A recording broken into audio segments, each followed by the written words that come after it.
It is 10 o'clock. Good morning from the 104.5 The Zone studios. I'm Lucas Panzica. The Titans made it official on Thursday, selecting quarterback Cam Ward with the number 1 overall pick in the NFL draft. Ward met with Titans media right afterwards and said he felt he was headed to Tennessee the whole way. I thought I was their guy all along. I let the tape do a lot of talking, but I think just once they got to finally, meet me face to face and watch film with me, it just helped my case. Coach Callahan, he's a great head coach. He's a great offensive mind. He's had a lot of success with previous quarterbacks. I'm hoping I can be, his next project.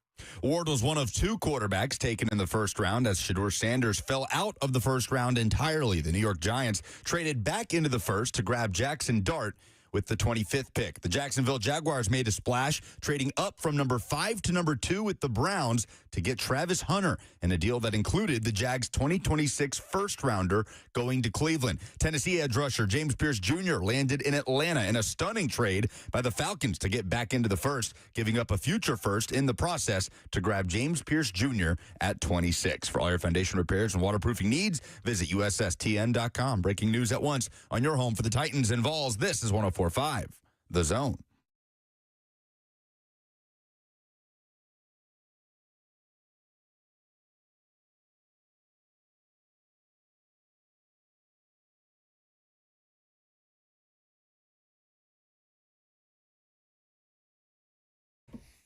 Ladies and gentlemen, Cam Ward is officially a Titan.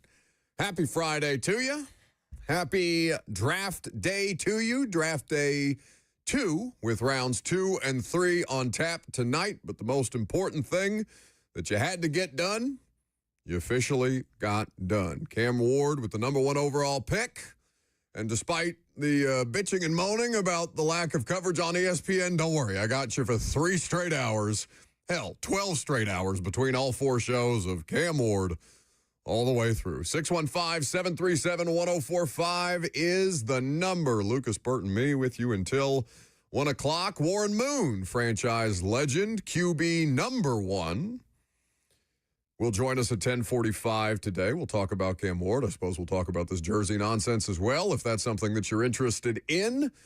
And we will preview the rest of the draft, given that this will be our last pre-draft conversation until Monday, when we can talk about an entire draft class. There was not a lot of drama at Ascension St. Thomas Sports Park, where I was last night. Bert was naked in a pool somewhere watching the draft from afar.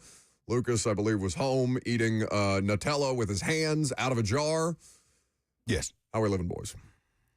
I don't think it could be much better. This is how kids feel around Christmas. This is how when kids lose teeth and they're so excited to wake up the next day to see how much money they got from the tooth fairy.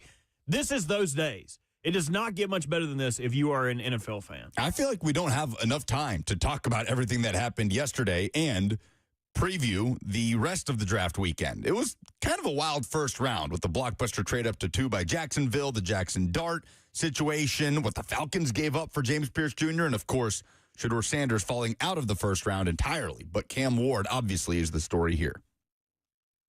And indeed it was, and there was little doubt in their mind, apparently, talking to Mike Borgonzi, Brian Callahan, and Cam Ward via Zoom from his Green Bay draft setup last night.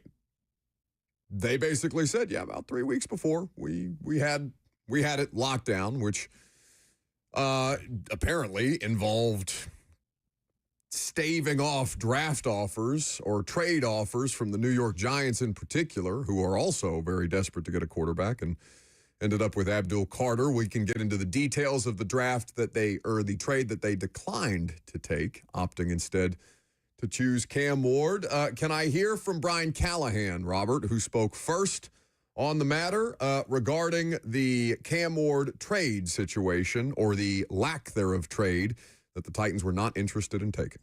Yeah, I think we went through the process the correct way. We considered all things available to us. As far as when and where and how much, that doesn't really matter now at this point. But those conversations, those offers, we did our due diligence, and ultimately we just felt like Cam is a player that we weren't going to let go anywhere else except here to Tennessee. So we arrived at that consensus. It took a lot of work to get there, and I don't think at any point since we made that decision there's really wasn't any conversations past that. I said it before that I think when you have an opportunity to add a caliber of quarterback like Cam, those things are priceless. There's no price you put on that from draft capital standpoint because those players end up being what you think they're capable of. Those picks don't matter when it comes to future picks and draft capital because he's got the ability to be a really fantastic quarterback. Okay, then you better do right around him. If he's capable of all those things, now it's on you, Mike Borgonzi and Brian Callahan and their respective staffs. If the player is no doubt in your mind, then the microscope squarely turns onto you. If it wasn't already on Callahan, it's certainly on Borgonzi, and we can get into the, retrospect of should they have taken the Giants deal later in the show. I am curious to see how this ends up playing out, of course, in the coming days, today and tomorrow, where the Titans only have one selection today, as is currently scheduled, though they have the ability to maneuver.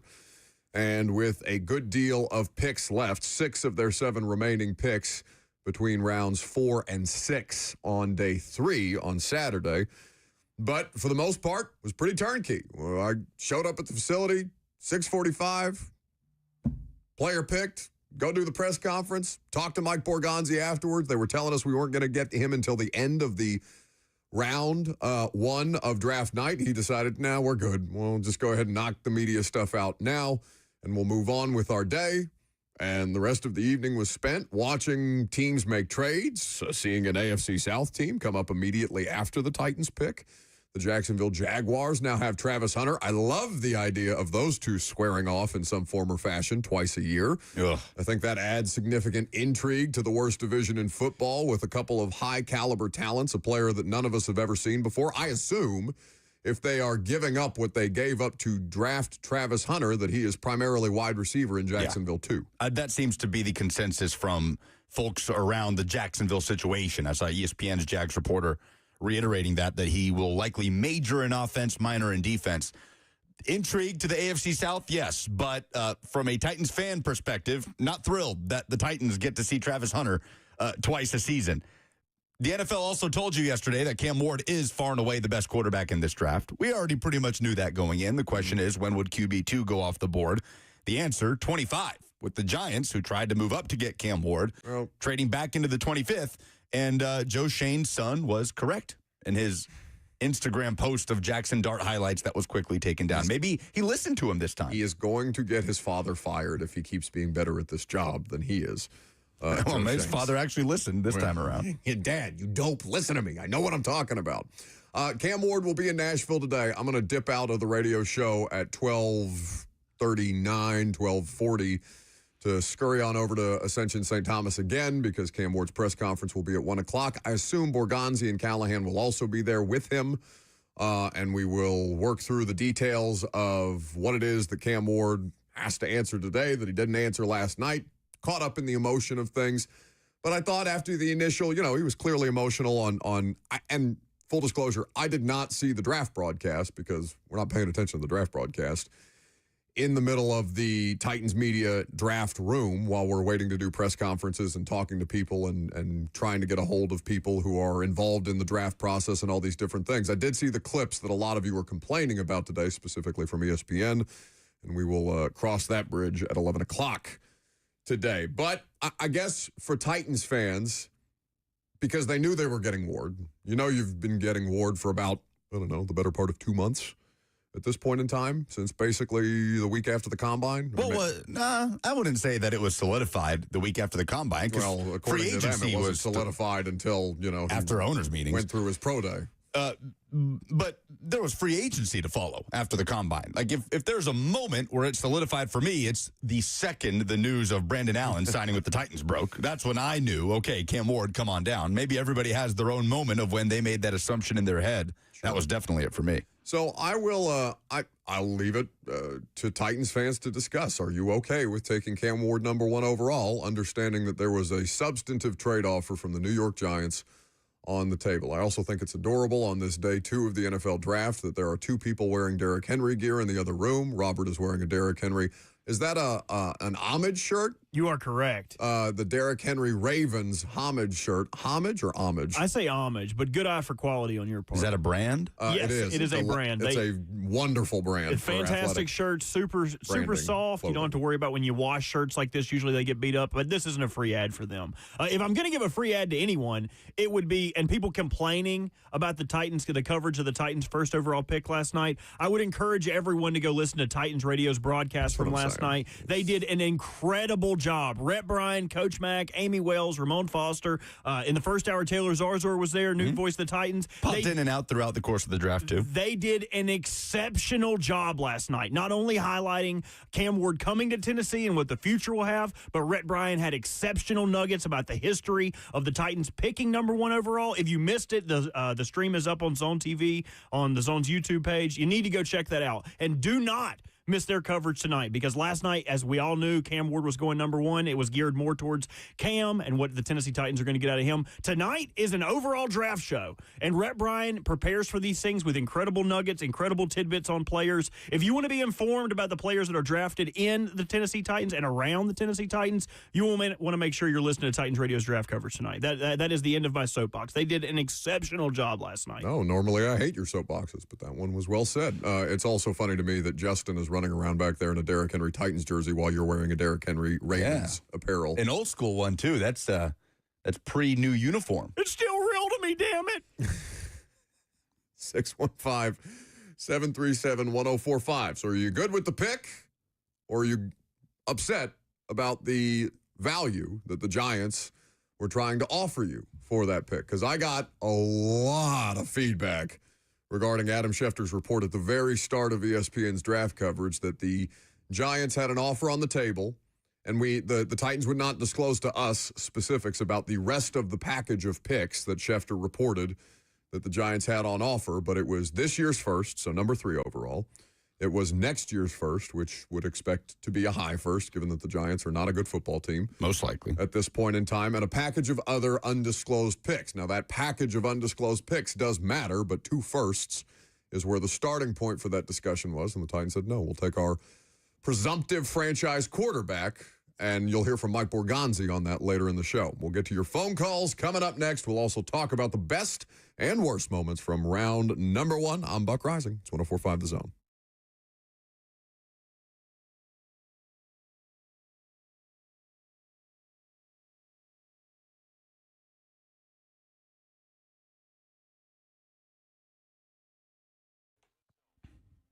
Hey, guys, it's Lucas. I want to tell you about a really cool event that's coming up Saturday, May 17th at Game Terminal. It's their 4th annual Beerfest. Now, you may hear Beerfest and think just beer, but it's much more than that. It's cider, alcohol tastings, over 20 vendors, over 35 tastings of beer, cider, and alcohol across that growing list of vendors. If you haven't been to Game Terminal, it is the arcade bar of all arcade bars. Check it out. Over 250 games spanning 40 years. Pinball to Pac-Man, Mario Kart, anything in between. Game Terminal has everything that you have ever wanted to play. Dig up some of that nostalgia from your childhood. Check it out. There is something for everyone. And there's an 8,000 square foot back patio where the Beer Fest festivities will be taking place. And the best part, all proceeds will go to Nashville Humane Society. It's a charity event. It's going to be so much fun. I'll be there. Can't wait. Grab your friends. Go to 1045thezone.com for tickets. $40 on sale now, $50 at the door. And I'll see you Saturday, May 17th for Beer Fest at Game Terminal.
Welcome back to the show.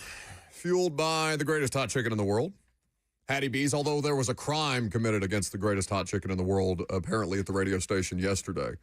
Sissy at 92Q from the Kenny Smooth Show informed me that somebody had ordered a massive amount of Hattie B's to the radio station and then just forgotten about it or left it or did something to just leave it sitting out in the lobby or something like that. In the break room. In the break room. Now, the two of you have told me that you are going to eat the day-old Hattie B's because it is the best hot chicken in the world, and both of you are disgusting. Oh, I'm going to eat the hell out of it. Oh, yeah. Can't wait. I believe that, but that is a crime against the greatest hot chicken in the world, and we will not stand for it as a show, although we do appreciate somebody using one of our favorite sponsors. Patronizing. Yes. So we'll take your money, even if you didn't eat the chicken. Your loss.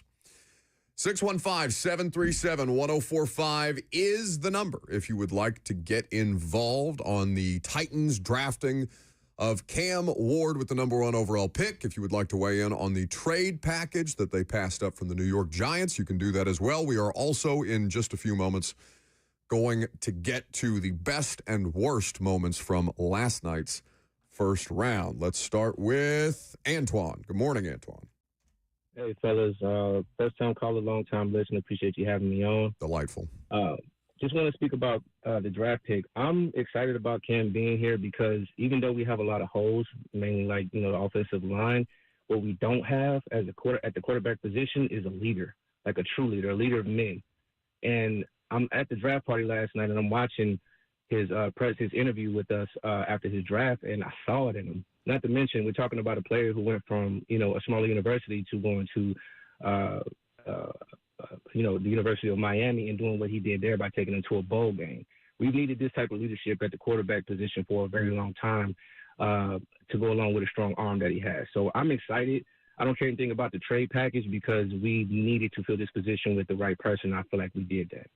That's it. And your organization feels like that as well. Look at that. 51 seconds. Antoine gets the show. Thanks for calling, and hope you guys had a good time at the draft party last night. It looked like a cool scene. Everything at the draft party at Nissan Stadium the weather cleared up nicely for people to be able to attend and go outside and be on the field and have the fireworks go off when the #1 overall pick was announced. I'm not sure how they did the interview with Cam at the draft party, if they just had him on Zoom. I'm not sure how the logistics of that work, but from everything that I saw on social media, it looked like everybody had a good time, except for Slay, who was wearing a Traylon Burks jersey wandering around the draft party. Shame on him.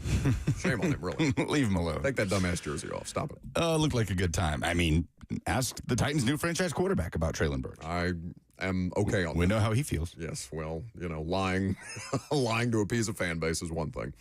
How about JD next before we get to some best and worst? Hey, JD. What's up? How you guys doing? Good. So I was not aware of the Giants package, so I do think that's a good thing to bring up. But I will have to say, after being a Titans fan my whole life, I was upset to see that we could have gotten Travis Hunter and then taken Shadori in round 2.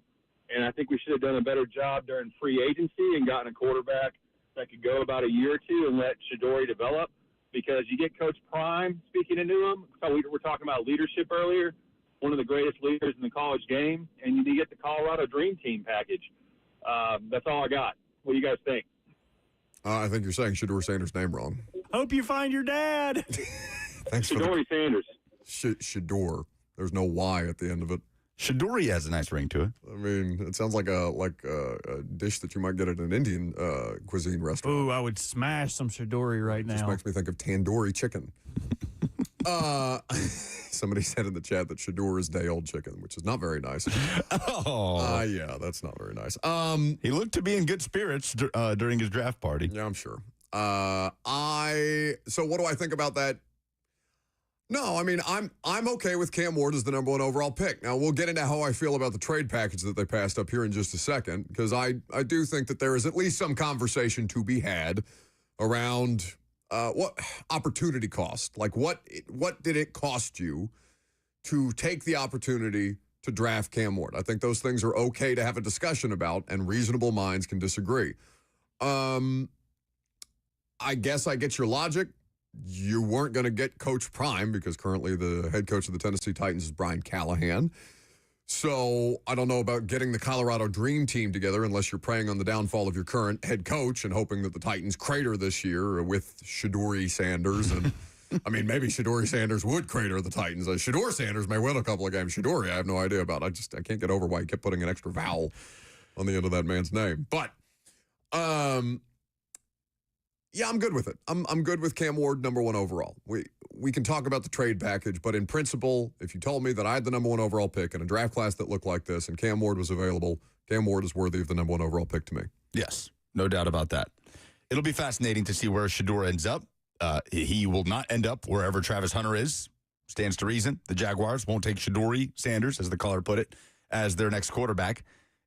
I mean, can we stop with I hope this buries the Colorado Dream Team. Let's get Shedeur Sanders and Travis Hunter and Deion Sanders to coach them in the NFL. It's amazing what they did at Colorado. Mm-hmm. It's amazing. Their max was also 9 wins. Let's stop pretending like that would be such a turnkey thing that's the key to success in the NFL is getting some of that 9-win action in the Big 12 in the National Football League. Some of the greatest coaches in college football history have failed miserably at the NFL level. So, shall we do a little best and worst? I know we don't love draft grades, so instead of draft grades, we're just going to react to the things that went down last night based on the value that I think you can talk about with draft picks, because there were a fair amount of trades, and the trades started right after the Titans went off the board at the number 1 overall, and that is where I will start with my worst of the evening. I think the Cleveland Browns did a terrible job with the value that they got back for the number 2 overall pick. So the Browns select defensive tackle out of Michigan, Mason Graham, at the spot where most people expected him to go to, which was the 5th overall pick if the Jags were in fact picking. So the Jags originally had that number 5 overall pick. They decided to trade it to Cleveland. Cleveland moves back in the draft, gives up the right to take Travis Hunter and selects the interior defensive lineman. For me, though, now the Browns will have 4 picks, 2 each in the 2nd and 3rd rounds at this point in time from the Jacksonville Jaguars, who had the most picks in the draft coming in. I want to say, didn't they have something 11 or 12? I believe it was 11 picks. Yeah, Jacksonville, I think, was one. If they did not have the most, they were at least tied for the most picks in the draft. So they had some disposable draft capital. They had the second most, 10 coming in. Ravens and Niners started the draft with 11, tied for the most. The Ravens are just so good at this compensatory pick game. Shame on them. The Jags were one of 7 or 8 teams that had 10 coming in. So they trade the 2nd overall pick to Jacksonville and the chance to get Travis Hunter. They select the Michigan defensive tackle, Mason Graham, who, it'll be a fearsome defensive line in Cleveland with Myles Garrett and Mason Graham and a couple of other pieces and parts that they have going on.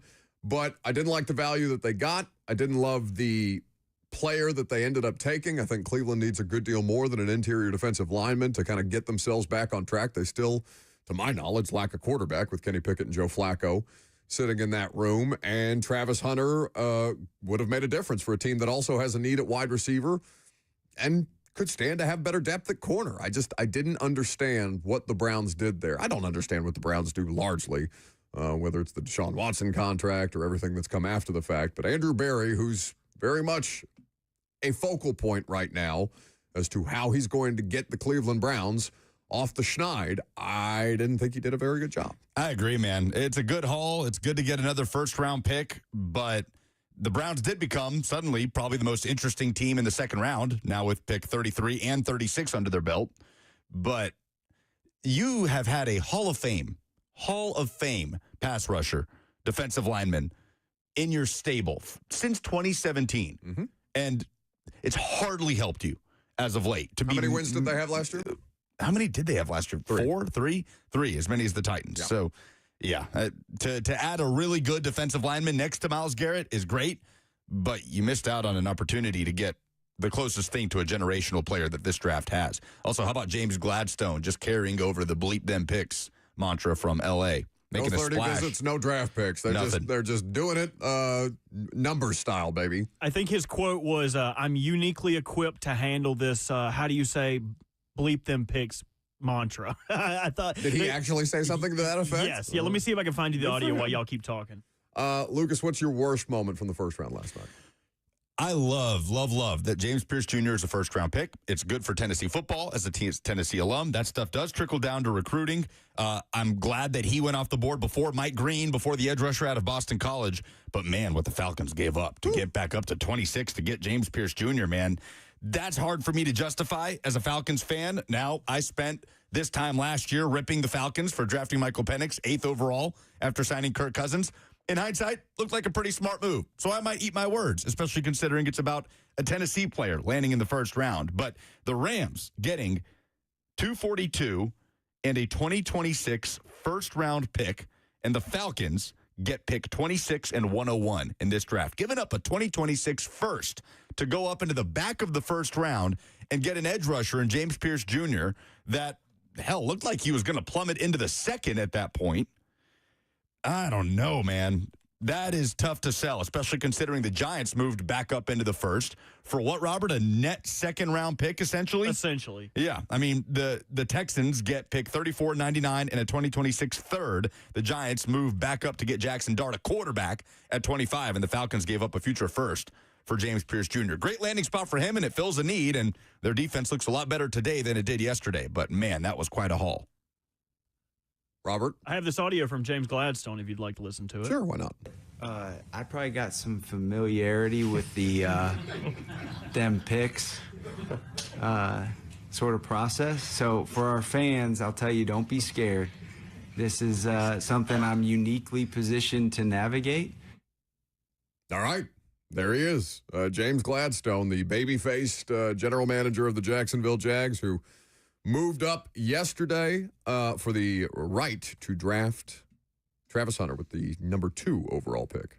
For me, the worst pick in the first round wasn't necessarily about who they picked. It was their reasoning behind why they picked him. If you guys missed it, Brent Hubbs was on the morning show. The podcast is up. It'll be on YouTube for your watching pleasure later. But he said that James Pierce received a lot of interest from the Bengals. The Bengals were interested in him, but the one thing that threw them off was last year they took a player with character concerns out of Alabama, wide receiver Jermaine Burton, and that scared them off from interesting themselves in a player that also had character concerns. So who do they go with? They go with an unpolished player in Shamar Stewart.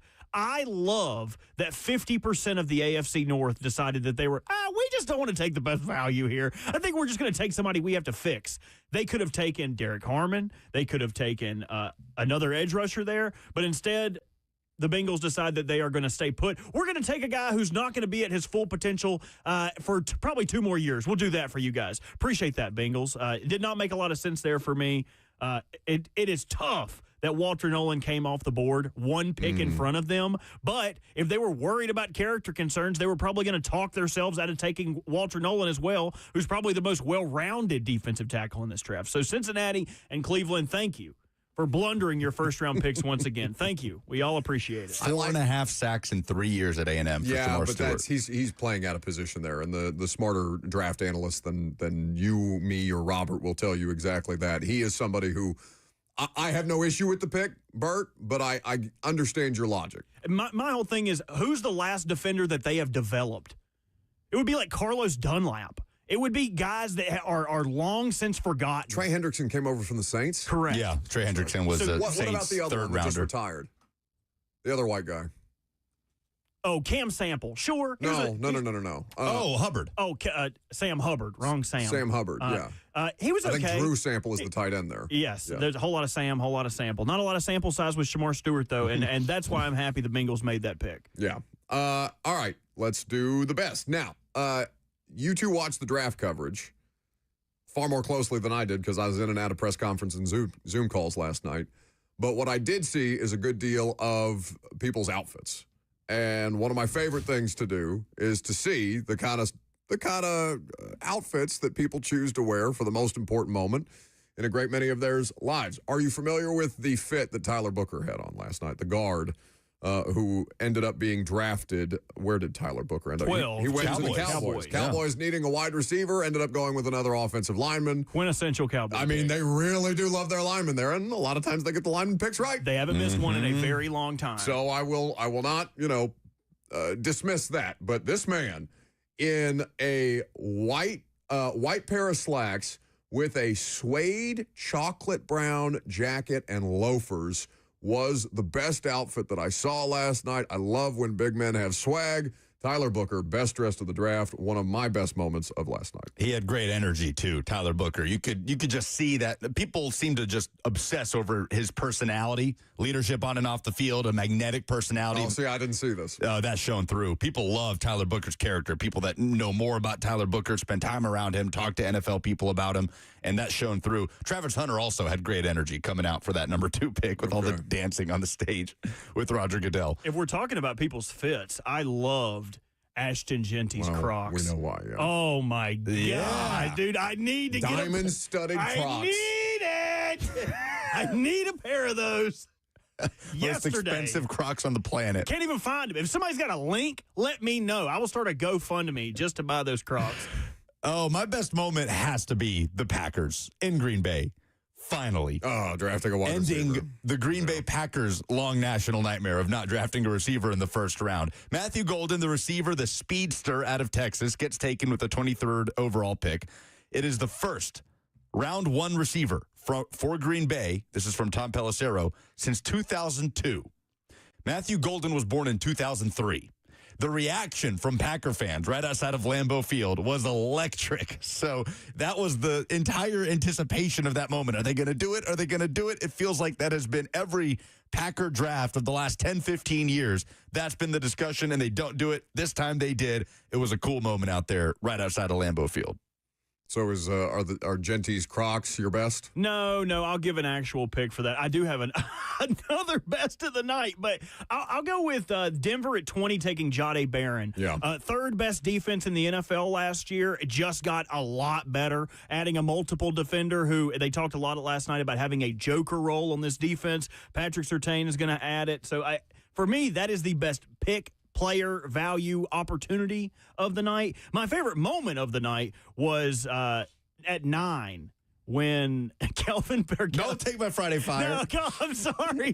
We're doing it next, aren't we? No, we're doing next hour. Okay, we can talk about it. We've got Warren Moon next. Y'all see that baby throw up? that woman clap and shoot that baby so hard. Oh, save it. What are you talking about? Oh, that's a tease, baby. We'll talk about it in Friday Fire. See, I hate this. This is like when I don't see the TV broadcast of a Titans game because I'm working the game, and you guys have seen the television broadcast, and there's a million different things that happen on the television broadcast that don't happen in the actual game. You're like Squidward watching through the bars as SpongeBob and Patrick run around. I don't know. Based on the amount of tweets I got about the draft coverage last night, I don't think I was missing that much. Is this the dorkiest first round we've ever had? A lot of these dudes did not look like athletes. What do you mean? In their face. Talking about the prospects? Like Mason Graham. If you look at Mason Graham walking across that stage, he looks like a punk. He looks like somebody that would mug you for your lunch money on the playground. He didn't look like an NFL first rounder. All night, dudes would come up and be like, That's an NFL first round? That's what they look like? To me, it was just a dorky first round. I feel like Roger Goodell has to be sore on the morning after the first round of the draft. That is one part of the draft coverage that I did see, Shamar Stewart picking that man up. Like, the amount of force behind that back slap that Shamar Stewart, who I think is every bit of 6'6", 6'7". Man, poor Goodell. 240, 250 plus, just smacking the hell out of Roger Goodell's back. It's like a couple years ago, didn't he have a back issue that they were coaching the prospects up, just be careful with him. He's fragile. I think it was last year. J.C. Latham picked his ass up. Yep. Yeah, he was still, I think he has full, Charles Davis made a comment on NFL Network. Goodell clearly is recovered from the back thing. How about the Bucks? All the receivers. Yes. Emeka Egbuka, a Tampa Bay Buccaneer. I know Chris Godwin had that nasty lower leg injury at the end of the season. I think it was a knee dislocation. But they did pay him, right? I mean, they extended him. Like $23 a year. Yeah, so. Less than what he would have gotten on the open market because it sounds like the Patriots made a significant push for him, but still. Mike Evans is, on the wrong side of 30, but it's not like he's 36. The dude's 31 years old. So the Bucks quietly might have one of the best wide receiver corps in the NFL for the foreseeable future. Great pick by Tampa. There was a lot of picks that I really liked last night. I think that there is a couple that people would take issue with as far as the value, certainly with the trade value that was able to that was there and available for teams to kind of pick from. I did like the moment where you saw Georgia Bulldogs fans celebrating the fact that the Atlanta Falcons finally took a Georgia Bulldog player in Jalen Walker, who is a really, really talented linebacker who I was shocked was still there, frankly, at 15. Maybe that's just a positional value thing at this point in time or where the numbers are in this particular draft. But that was one of the cooler moments because to hear Nick Suss and Gentry Estes of the Tennessean tell it last night, who both have covered SEC beats in their life, as volatile as Vols fans who feel disrespected by the Titans when the Titans don't draft Vols players are, apparently that is to the nth degree with Georgia Bulldogs fans and the Atlanta Falcons. Interesting. So that is significant. Both Gentry and Suss said it is times 10. However, Vols fans viscerally react to the Titans with the Georgia Bulldogs fans and the Falcons. Speaking of, 15 players out of the SEC drafted, tied the record yesterday. So you were on it. I would have missed it. I went under. You went under 14 and a half. Jahad Campbell snuck in there at 31 overall. Of course, the Eagles took an SEC Traded defender. up. Yep. But with a risk, he comes with a risk, right? Medical. The medical injury with him. I mean that's a big part of it. Yeah, but they who was he a Georgia linebacker? N'Kobe Dean? Correct. Yep. Who also fell due to injury. He was coming off a pretty big, and he's just very significant small, injury. Right? He's pretty undersized for an NFL player, but that ended up panning out pretty well. Which he did, but didn't he miss the end of the season? He did get hurt again. To go back to the Jalen Walker pick, I watched the draft with a couple Panthers fans last night. Naked in a pool. And I was naked in a pool. It was not multiple fans and me naked in a pool. It was just me skinny dipping.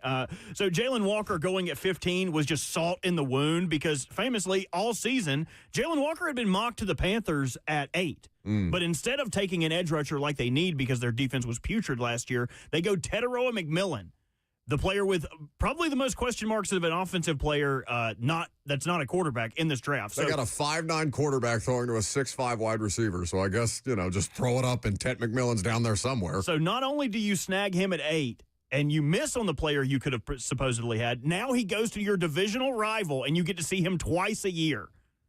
That's good stuff. That's what the draft is all about. It's moments like that. That's why this team building stuff is worth getting out of bed for.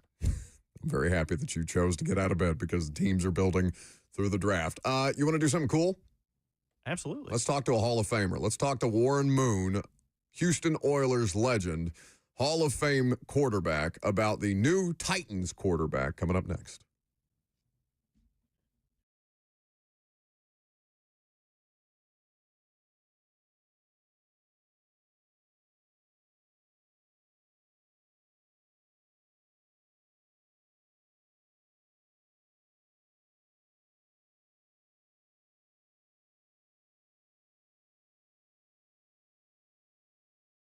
Lake lovers, listen up. Tennessee National, a highly anticipated lakefront resort, golf, and marina community, is having a spring sales event, releasing a limited number of lake lots to the public with upgrades and savings. One day only. Tomorrow, Saturday, April 26th, you can get a cottage package with a boat slip from just $379,900. You can even get a lake lot with a covered boat slip from $64,900. For the first time ever, they have fully furnished lakefront townhomes available. There's a private golf cart access to a new marina and resort, 10 miles of walking trails, 3.5 miles of shoreline, and a brand new 26,000 square foot clubhouse.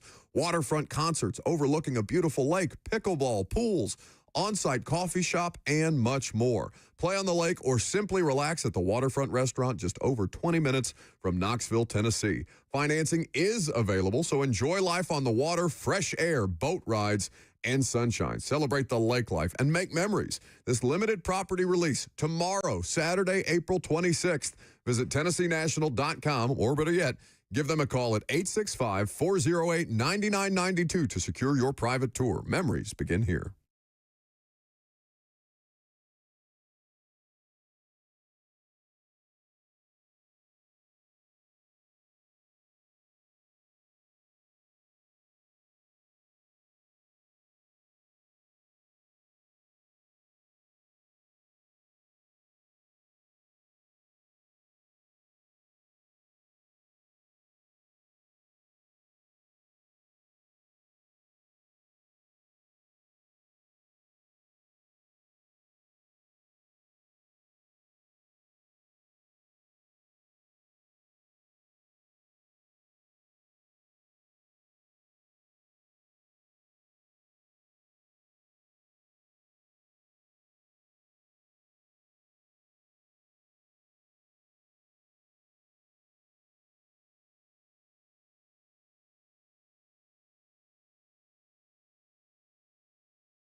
All right, Hall of Famer Warren Moon will join us here in just a moment. Look forward to chatting with him. He had words of congratulations for new Titans quarterback Cam Ward last night. Cam Ward apparently in the air on his way to Nashville. A 1 p.m. press conference is on tap, so we will get out a little early. I'll leave the show a little early so I can scurry on down there for the press conference. I didn't approve that.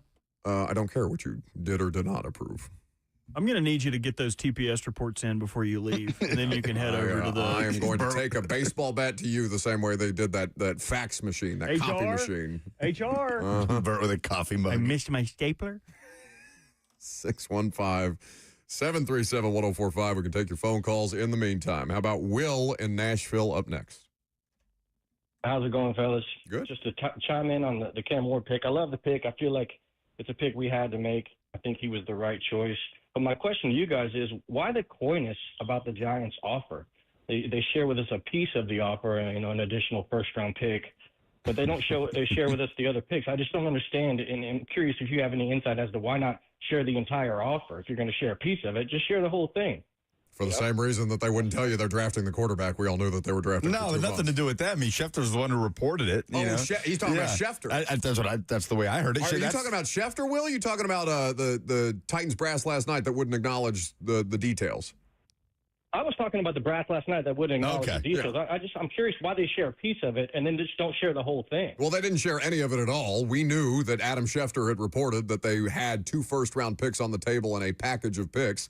Borgonzi wouldn't even talk about the teams that called him. So, I don't know. They do the state secret stuff. It depends on administration to administration. Go from Rand Carthon, who probably says entirely too much at these things, to Mike Borgonzi, who's going to say as little as humanly possible. Schefter, come on, man. Just give us a little. Is there a combination of picks that would have swayed either of you guys? I mean, I'll get to it at noon, but 2 first-rounders plus is pretty compelling for me no matter who the player is. But we can dwell on that in the noon hour a little later on in the show. Multiple picks. Will is right.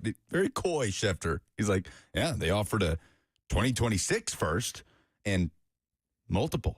It's a secret.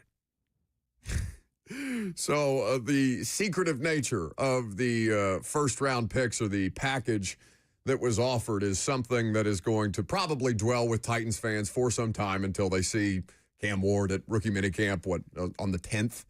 Is the plan for that right now. And the conversation that we are going to have with Warren Moon is about the player. And I'd be curious to know his perspective on, as a player, a former player himself, the value of a franchise quarterback in today's game when there are so many needs on a roster like the Tennessee Titans. Beyond just the obvious conversation that a lot of Titans fans want us to have with Warren Moon. Will, please, Mr. Moon, will you let Cam Ward wear the number 1 that is currently retired? When Gary Anderson, and this has been brought up several times, and it's worth repeating, Gary Anderson did wear the number 1. The number 1 was not retired until 2006. Yeah. So. Gary Anderson, legend. That face mask, man. Do we have a position on the idea of Cam Ward wearing number 1 and asking, even bothering to ask Warren Moon for it? Because it seems that he very much wants to wear it. It's a story. It's without a doubt a story. I mean, I saw Taylor Lewan and Will Compton asked him about it on Bussin' with the Boys, and Cam's response, they did a 2-minute drill interview with Cam, and Cam's response was, all the respect to Warren Moon, but, he didn't play. Nobody's ever worn it for the Tennessee Titans, which, like you said, Gary Anderson wore it. They retired it after that, but he said that was an Oilers number, so I'd be the first for the Titans. It seems like he still very much wants the number 1. But to me, if it's retired, it's retired. I am also of that position. And I had a bit of a blow up on somebody on the primetime show last night who said, bleep the Houston Oilers. The Houston Oilers have nothing to do with the Tennessee Titans, this, that, and the other. And I can't believe I was the one having to fansplain to that moron saying, no, do you know nothing about your history and the people who have played this game for the opportunity for you to even have a football team in Nashville, Tennessee? Warren Moon has so much to do with this franchise's legacy and also the history of the NFL. And so we'll look forward to talking to Warren. If he's a little behind schedule, we can catch up with him at some point later in the show. I've reached out to make sure that we are still on track to do that, and we will look forward to talking to Warren when he is available for us to talk to. 615-737-1045 is the number. I feel like most fans are probably of that position, that you respect the people who came before you, who give you the opportunity to play for a franchise that likely wouldn't have mattered any at all if not for the presence of Warren Moon, especially with the background of Warren Moon. The only player who I know of to be in the CFL Hall of Fame and the NFL Hall of Fame, the Pro Football Hall of Fame at the same time, given the, different kind of a track he took to get to professional football or this version of professional football after having to go to Canada first. Well, maybe you guys can ask Brian Callahan about it. At the live taping of The Install, Greg Cosell is flying in. He will be in Nashville. A week from today? A week from today. Titans head coach Brian Callahan will be there, too, at the Analog, the Hutton Hotel, Friday, May 2nd. Greg Cosell breaking down the Titans' 2025 draft and free agency class, including, of course, number 1 overall pick, Cam Ward, alongside Brian Callahan. They'll take questions from you, the audience. It's an awesome, intimate environment. You'll get an opportunity to ask the Titans head coach a direct question and plenty more. Thanks to Two Rivers Ford, Hattie B's, Monkey Shoulder, Scotch Whiskey, Milagro Tequila, and Wholesale Supply. Limited number of tickets still available. Go to 1045thezone.com.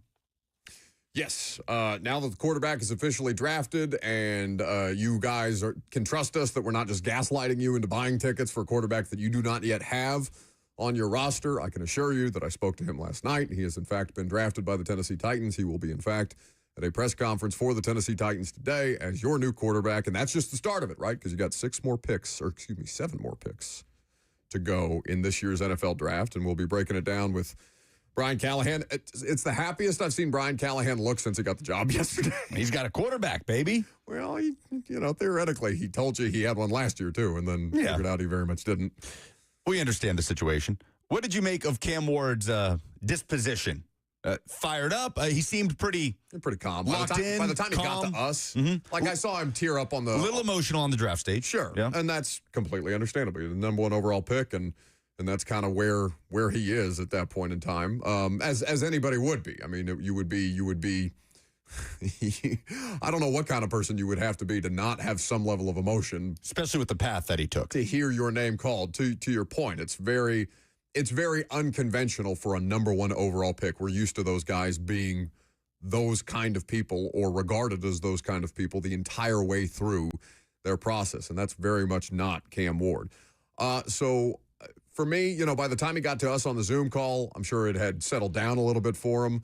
I'm sure that he had talked to other people about it, so he'd kind of worked out the kinks on the initial question and answer portion of the conversation. And he did show a little fire at the end where there were some of us the majority of us were there in the Titans media room to be a part of the Zoom call and ask him questions in person, for lack of a better term. And there were some people who were also in the Zoom waiting room who were able to ask him questions virtually. There was somebody whose voice and name I didn't recognize at the end of that who asked him a question about, you kind of toe that line between cocky and confident. How do you feel about it? How do you feel you toe that line, this, that, and the other? And he said, well, I don't care about any of that. Like, I don't care what people think of me at all. I care about what the locker room thinks of me. Yeah. And that's about it. I'm sure some of you in that room have had crazy things to say or have been talking crazy about me before. I don't care about that either. I loved that particular response because you saw a little flair from him at the end of it. He's en route. Titans tweeted it out. Cam Ward on the PJ. No, he's en route, not en route. En route is what Rhett Bryan says. En route is what you mean to say. En route. Come on, it's on. It's on. You want to bitch about the draft coverage? I'd like to. All right, that's coming up next.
It is 11 o'clock. Good morning from the 104.5 The Zone Studios. I'm Lucas Panzica. The Titans made it official on Thursday, selecting quarterback Cam Ward with the number 1 overall pick in the NFL draft. Ward met with Titans media afterwards and said he felt he was headed to Tennessee the whole process. I thought I was their guy all along. Good morning from the 104.5.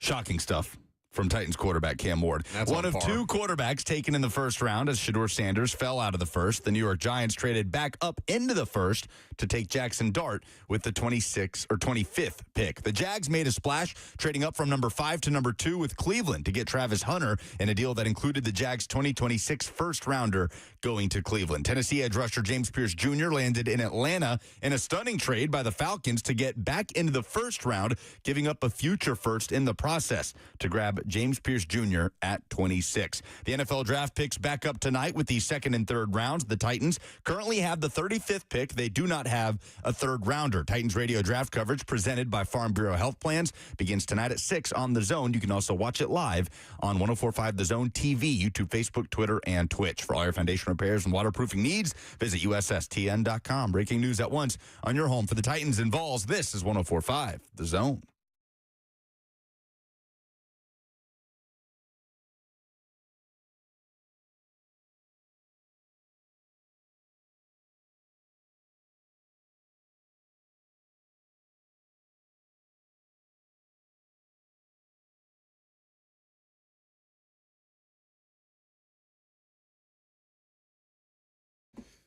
Cam Ward is a Titan. There will be a press conference in 2 hours from now. He is currently in the air on his way to Nashville, Tennessee, where he will be introduced officially as the next face of the franchise, or certainly that's what they're hoping. Now, Brian Callahan was asked last night, among many other things, if the plan was to start Cam Ward from day one, and he kind of pushed it off to the side and said, listen, there's going to be plenty of time to name a starter. We'll name a starter in September, but we are all anticipating that Cam Ward is going to be the starting quarterback come the 2025 regular season, regardless of what they are saying at this point in time. They also told us that they weren't drafting Cam Ward for the better part of 2 months, not that they weren't drafting Cam Ward. Yeah, I don't think they ever said that. No, but they had not acknowledged the idea that they were drafting Cam Ward for the better part of 2 months. And here we are with Cam Ward as the next Tennessee Titans quarterback. Rain check on Warren Moon. Yeah, we'll follow up with Warren here in just a little bit. If he was a moon, what moon do you think he would be? That was the question I wanted to ask. Is it a waxing moon that is becoming a full moon, or a waning moon is slipping away from being a full moon, right? I believe that's correct. Okay, we can. Is that the question that you had prepared for Hall of Famer Warren Moon today? Yeah, if he was going to be one of the moon's phases, what he would be. Okay, I suppose we can ask him that question. This is the kind of reason why people would, of course, flake on this radio show, because they fear questions just like that. Now, in the midst of the Cam Ward draft phenomenon, we'll call it, yesterday, I received many, many tweets about the draft coverage, specifically on ESPN. Now, I, full disclosure, was not watching the draft coverage on ESPN. It was on in a TV in the room. We had one TV, one 60-inch TV in the draft room with us with NFL Network. We had another one with ESPN. NFL Network typically ahead. So most of us are paying attention to the NFL Network. Both sound is off on both TVs. So Cam Ward gets taken, and then the Jags immediately trade up. I think before Goodell even got to the podium to announce Cam Ward's name, had the Jags traded up. Pretty much.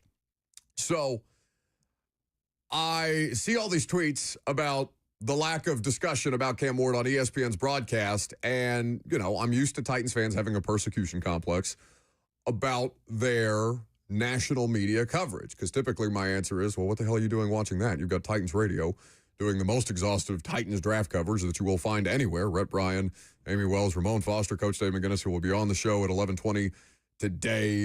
Taylor Zarzer, I know, was in and out of the broadcast in some form or fashion, wandering around the draft party at Nissan Stadium. Why on earth would you care about what anybody else has to say about your football team when we are going to do it for 12 straight hours today, and Titans Radio is going to do it again tonight after doing it in the first round? So I kind of let those complaints fall on deaf ears. And then the two of you told me this morning that no, it wasn't just the Titans portion of it. It was just generally the ESPN draft coverage that was terrible. Both you and Robert were complaining at great length.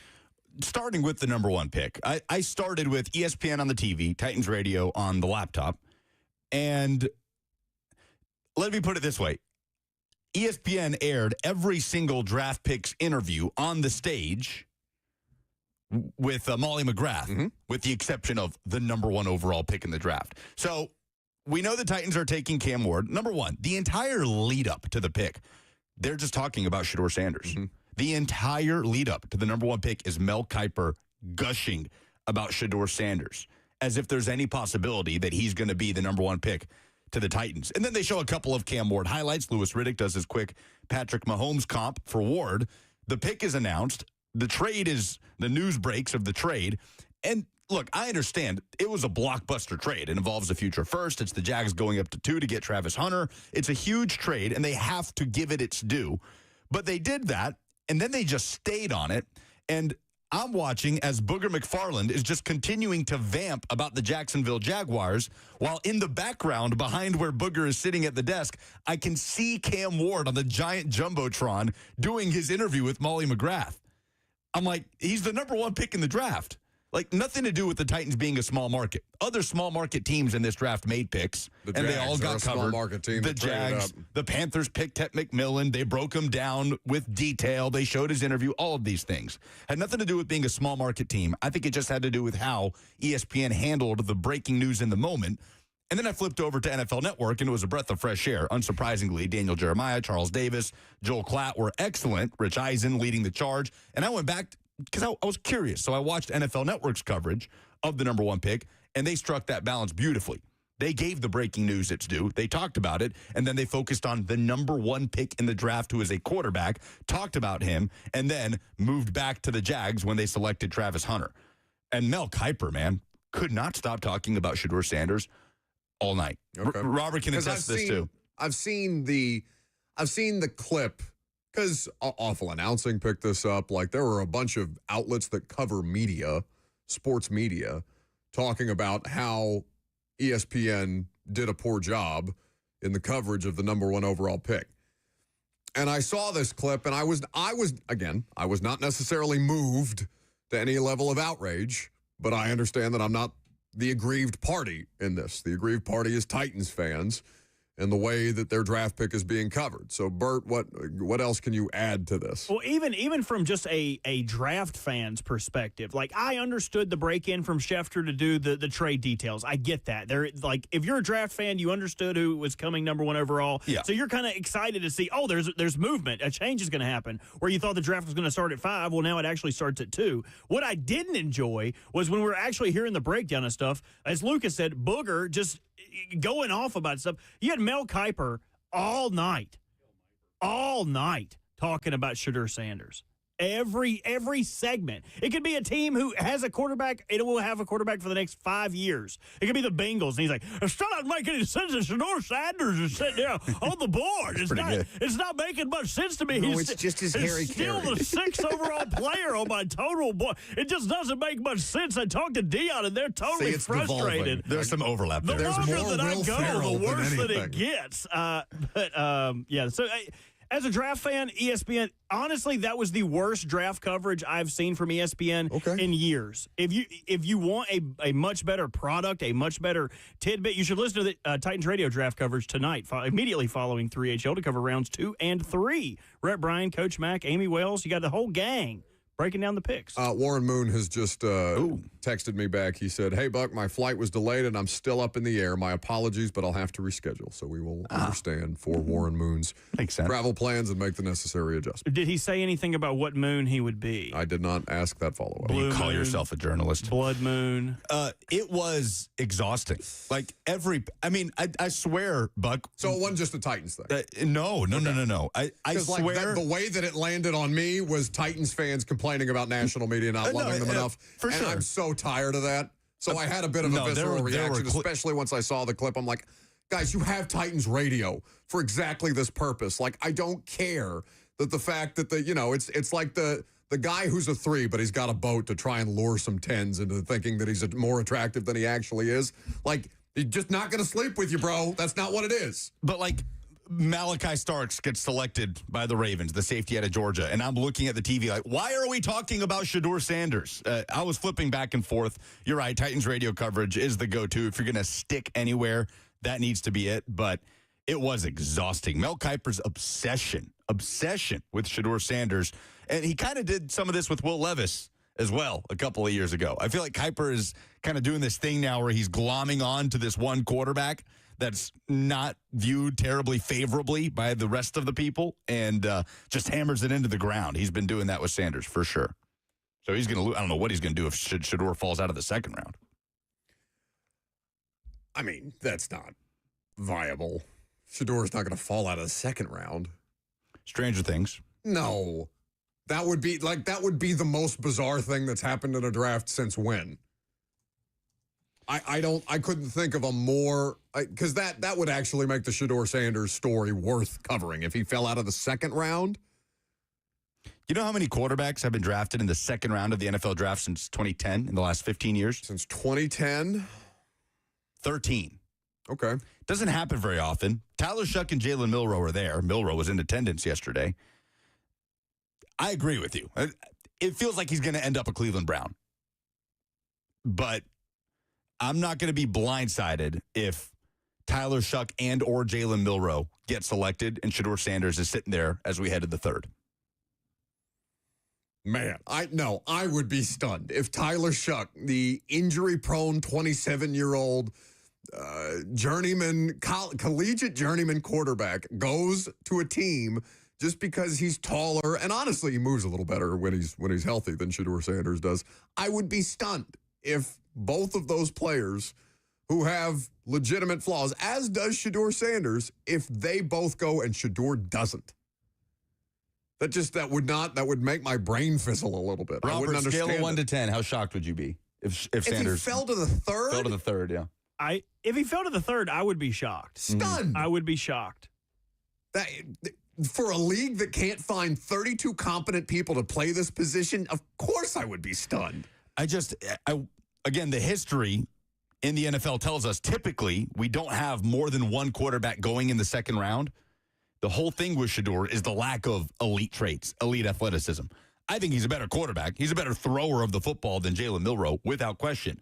Milroe's got the traits. He's got the elite athletic ability. We'll see, man. I don't know. Well, we will talk to Coach Mack about things that actually happened in last night's draft. Of course, he was a part of Titans Radio's exhaustive and excellent draft coverage, and that will continue on tonight as well with rounds 2 and 3. Coach Dave McGinnis of Titans Radio on the horizon. I'm Buck Rising. It's 104.5 The Zone.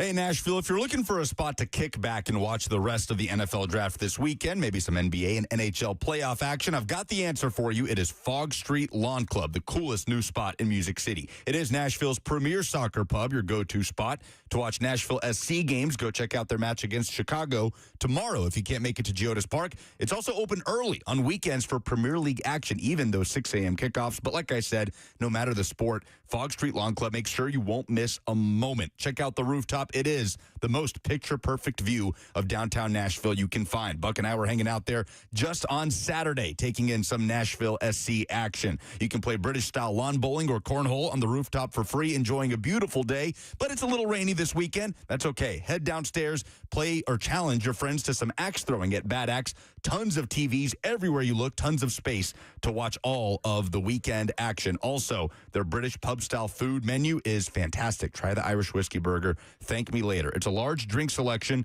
as well. It gives you the experience of downtown Music City with a great escape from the hustle and bustle and the foot traffic and all of it. Fog Street Lawn Club. Check them out on Fog Street this weekend.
I'm so mad right now. Yes.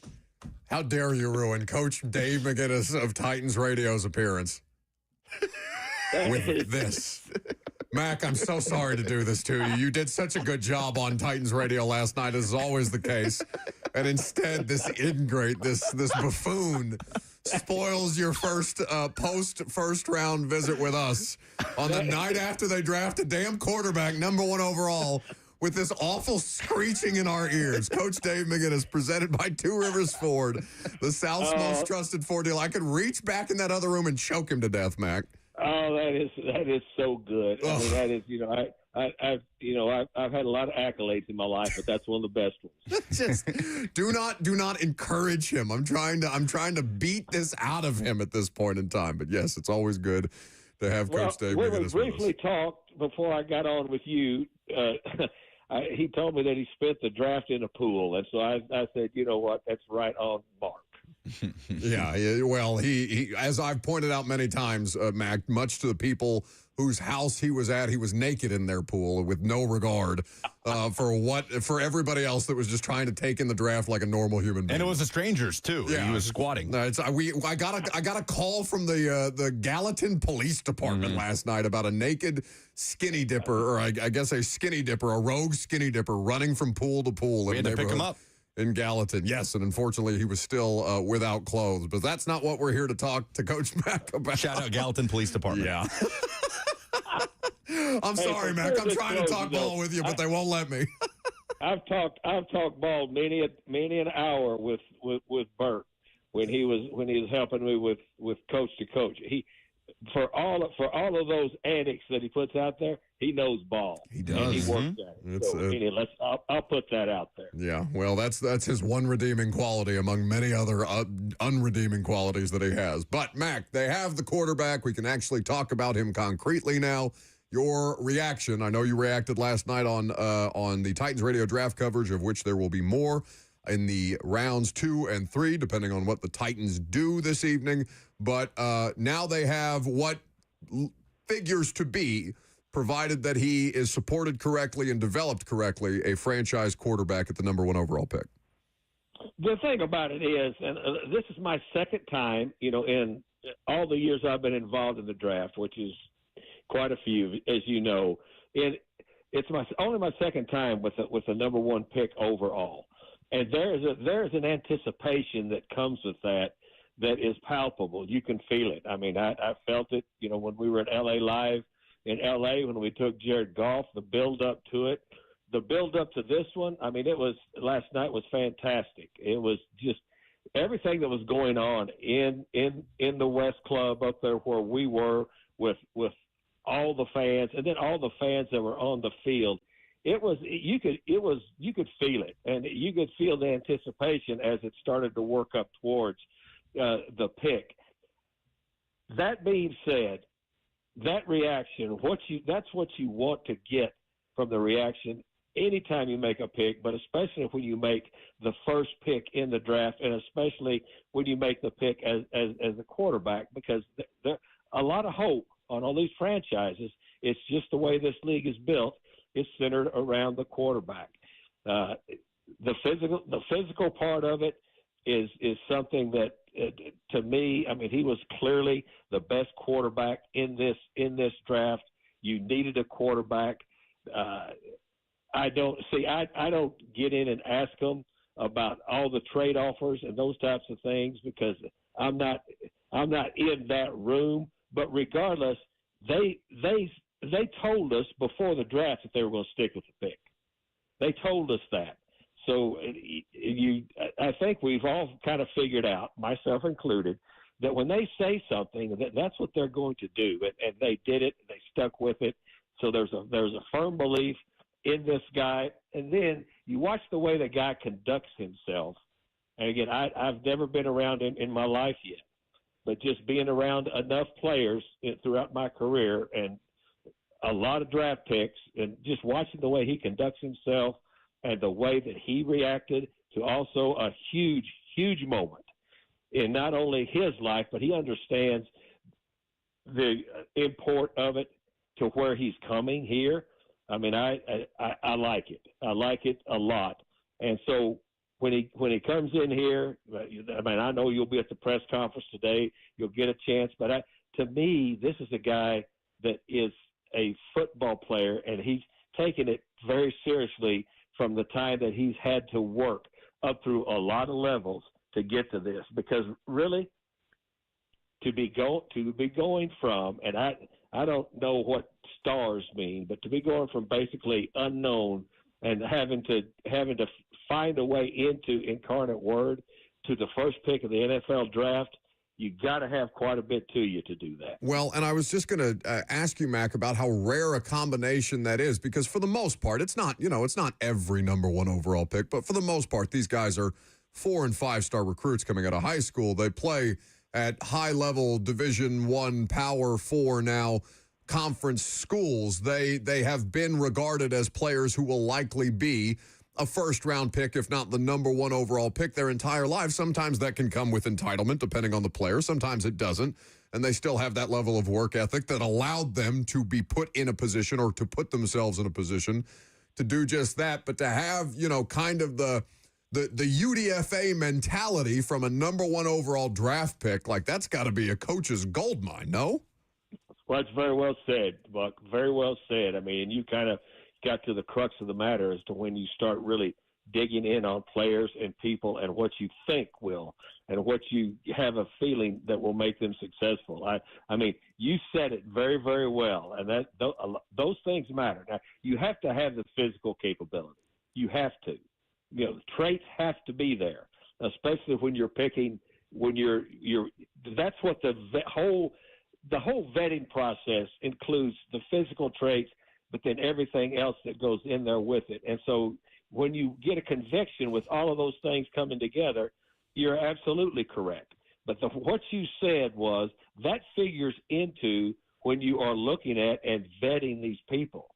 And I said it before on these airwaves, and I'll always be honest with you guys. I mean, you guys are a big part of Titans Radio too, because we prepare for this on your show and all the shows on 104.5 The Zone for 3 months, 3.5, 4 months.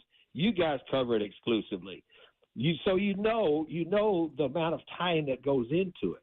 But the vetting of these guys digs deeper. That's what I miss, not being involved in the rooms, because that's a huge part of it. And you said that very, very well, very well. Coach Dave McGinnis of Titans Radio here with us on 104.5 The Zone. Titans Radio's coverage again gets started. The second round of the NFL Draft begins at 6 p.m. You can hear it right here on 104.5 The Zone. The coverage will again be live streamed on the social channels as well, so you can hear all the great insight and analysis that Titans Radio brings to the table. Coach Mack's visits with us, as always, presented by the South's most trusted Ford dealer, where there is currently employee pricing for everyone on offer. Two Rivers Ford in Mount Juliet, or online at tworiversford.com. All right, Coach, understandably, the next couple of days are a bit of a whirlwind for Cam Ward. I believe he's on the flight over now to Nashville. He's got his official press conference coming up at 1. There will be a litany of interviews. He'll meet everybody in the building. Once the dust settles, let's say after this weekend, what is the very next step for Cam Ward? What is priority number 1 to officially start to get him integrated from a football standpoint? Well, I mean, now he and the coaches. And the other thing is important to start connecting with his locker room. That's extremely important. I mean, I talked about that some last night on the broadcast afterwards, because that for any draft pick, that's extremely important, but especially for a quarterback that's taken number 1, you need to get in with your locker room and show them who you are, and not tell them who you are, show them who you are by the way you're going to come in and not only work, but the way you approach the professionalism that has gotten him to where he is right now.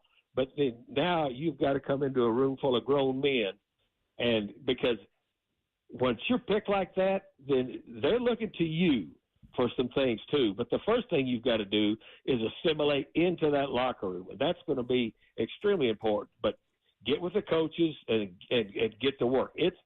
All of this stuff is good.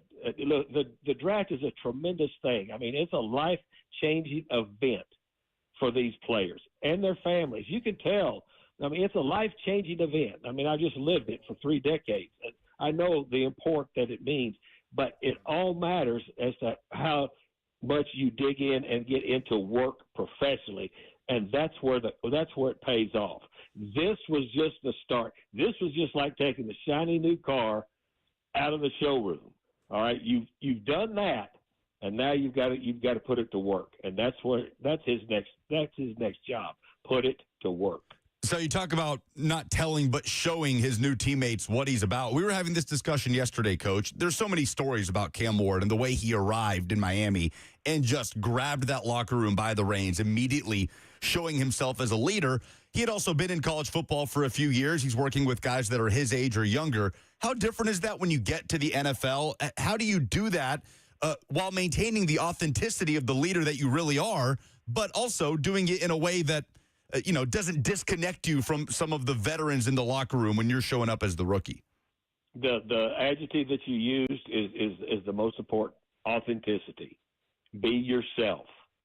Be yourself. Don't change who you are, because who you are and that work ethic has gotten you to this point. Be yourself. It's just like when a new head coach comes in. The worst thing you can do is try to be somebody that you're not. That is the worst thing a player can do when he comes in. He steps into this level. Be who you are. Be who you are, because a locker room is a very, very intuitive place. Very intuitive place. Now, the National Football League is a very, very visible thing. So who you are on the field is displayed to millions. But you've got to be yourself. And don't move beyond being yourself, and come in with the confidence that has gotten you to where you are now. There's a difference between being confident, being cocky, or being outside yourself. Be yourself, and that'll be good enough. Well, we'll talk about day 2 here in just a second, Mack, but I'd like to get some more of your reaction on what at least happened in the division yesterday, with, of course, Travis Hunter being the 2nd overall pick, not to the Browns as many people might have expected, but the Jacksonville Jaguars coming up to get the wide receiver / corner. And Mack, I'd imagine that they're not trading up 2-2 to get him if he's not expected to play wide receiver. Would that also be your evaluation? They have already said that he's going to major in offense, minor in defense. Okay, so they put that out there. I had a few calls. In fact, last night, and that's exactly what they said they're going to do, Buck. So how big of a benefit is that to have with the number 1 draft pick that they had last year at wide receiver, to go along with Trevor Lawrence and a new coaching staff that's there to maximize his abilities, as Liam Cohen has been able to do in several different instances? Well, it's good. I mean, look, the guy is an exceptional athlete. He's exceptional now. He's not going to play 101 snaps in the ball game. We know that in the National Football League. But if that's what they're going to do with him, which is exactly what they said they were going to do, then he'll be refined, because he really wasn't a refined receiver. He was a very, very, very spatially aware, very athletically gifted guy that was really making plays. I mean, some of the plays, if you really put the tape on and grind him as a receiver, I mean, he could be covered, and his spatial awareness and his ability to go up and find the ball, get the ball, those types of things were special. That comes from just God-given talent. Now they will refine him. It's going to be interesting to see how they refine him as a receiver now. And then I'm going to be very curious, not only for that, because that's where he's going to major, but then to see how they're going to use him defensively in some packages. That's going to be something to follow, especially if you're in the division and you're going to face them twice a year.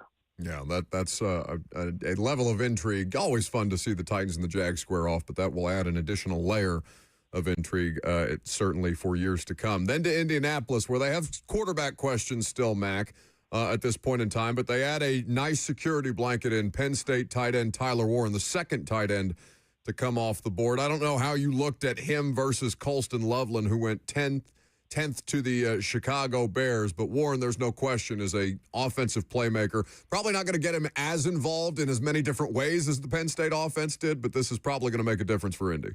Yeah, because he was a Wildcat quarterback for him, too. I mean, he did a lot of things there at Penn State. He's a good player. I mean, to me, what he does for them, now if they're going to go 2 tight end sets, they can use him, so you don't know now whether it's going to be a 12 personnel with 2 tight ends, or they can use it as 11, move him out a little bit, or it can be at 21 because he's been in the backfield some before. So that's what they've got in him. I mean, I had those 2 tight ends that you just mentioned in my top tier of tight ends. Those were the 2 in the top tier, and that's how they were taken.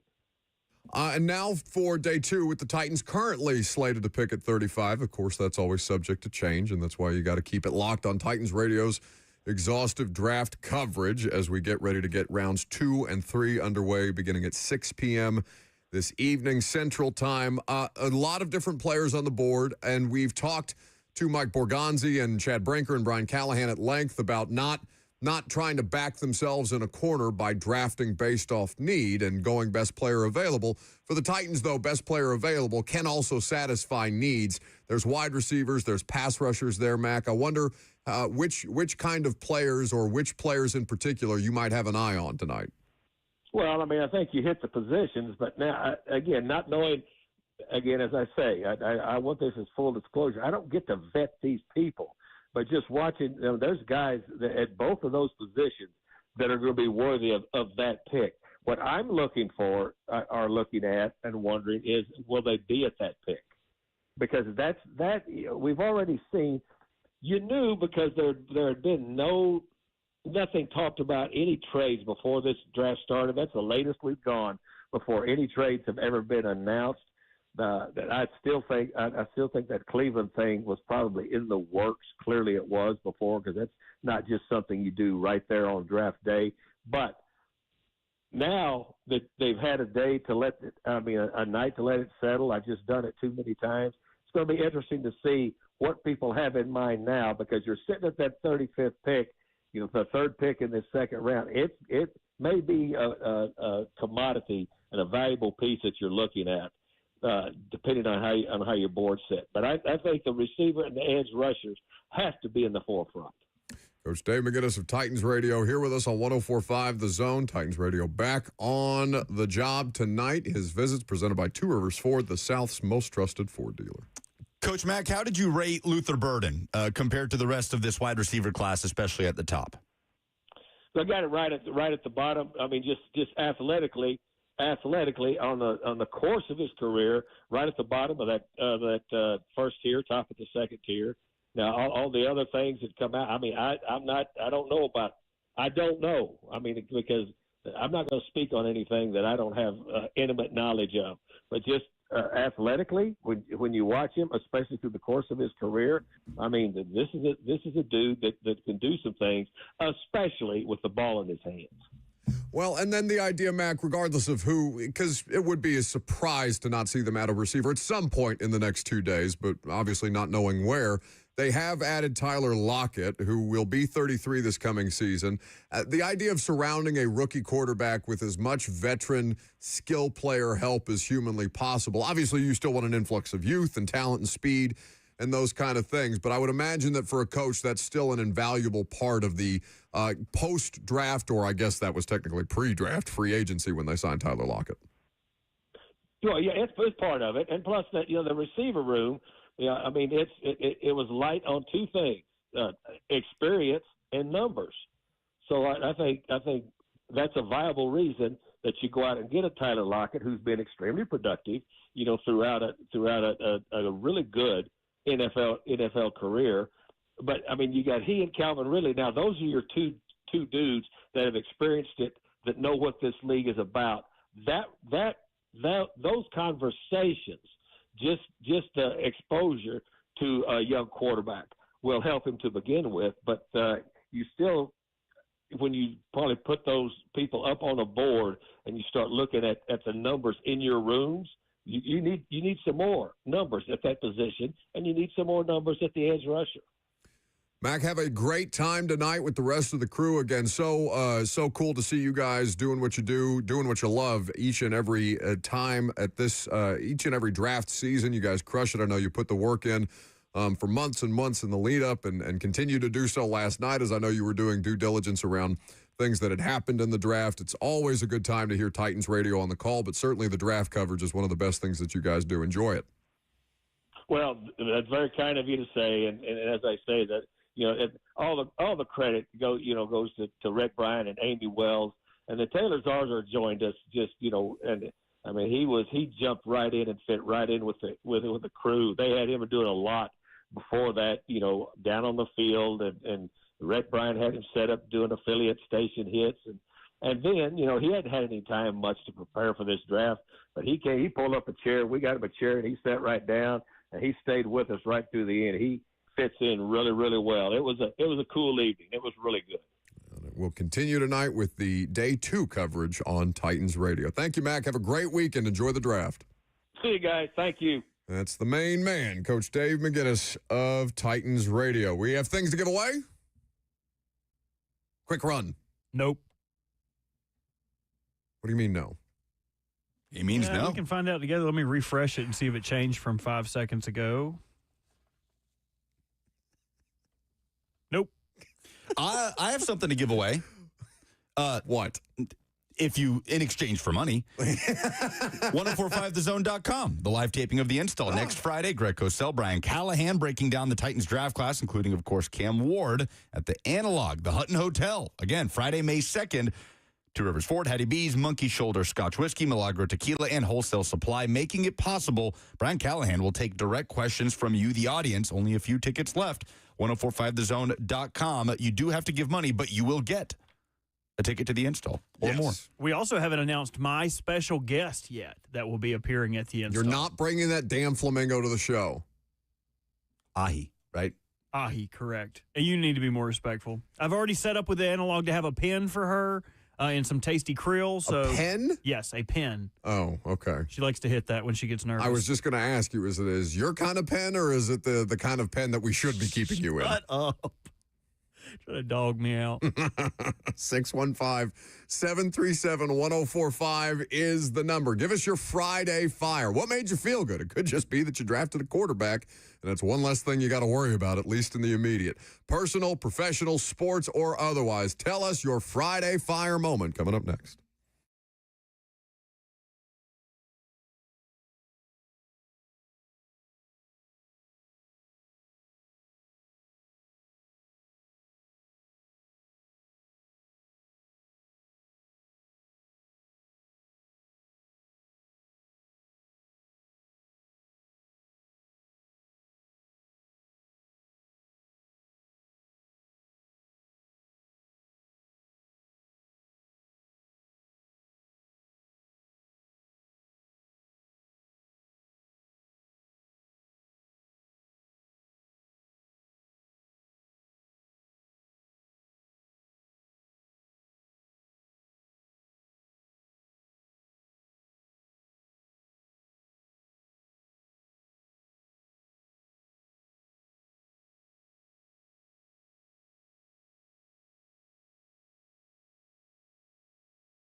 Indeed it is. Time to give us your feel good. Don't make bleep up the way that last week's guy did. You got to give us the real stuff, your real moment of positivity, something that happened to you, something that you felt, something that you got, something that somebody said to you, maybe just a compliment. Lucas is not very nice to me, so when he says something nice to me, it's my Friday Fire. 615-737-1045 is the number. Call in and give us exactly that. We'll get to your phone calls here in just a second. My Friday Fire is University of Tennessee related. How about a hard launch of a relationship to be discovered in the midst of being announced as a first-round draft pick for James Pierce? Rickea Jackson and James Pierce launching as a couple on the night that he is announced as the number 1 overall pick. She is saying that she may be off the market. She's being coy about it, apparently on social media, after being spotted with Atlanta Falcons, cozying up a little bit with James Pierce Jr. last night when the Falcons traded up to get him.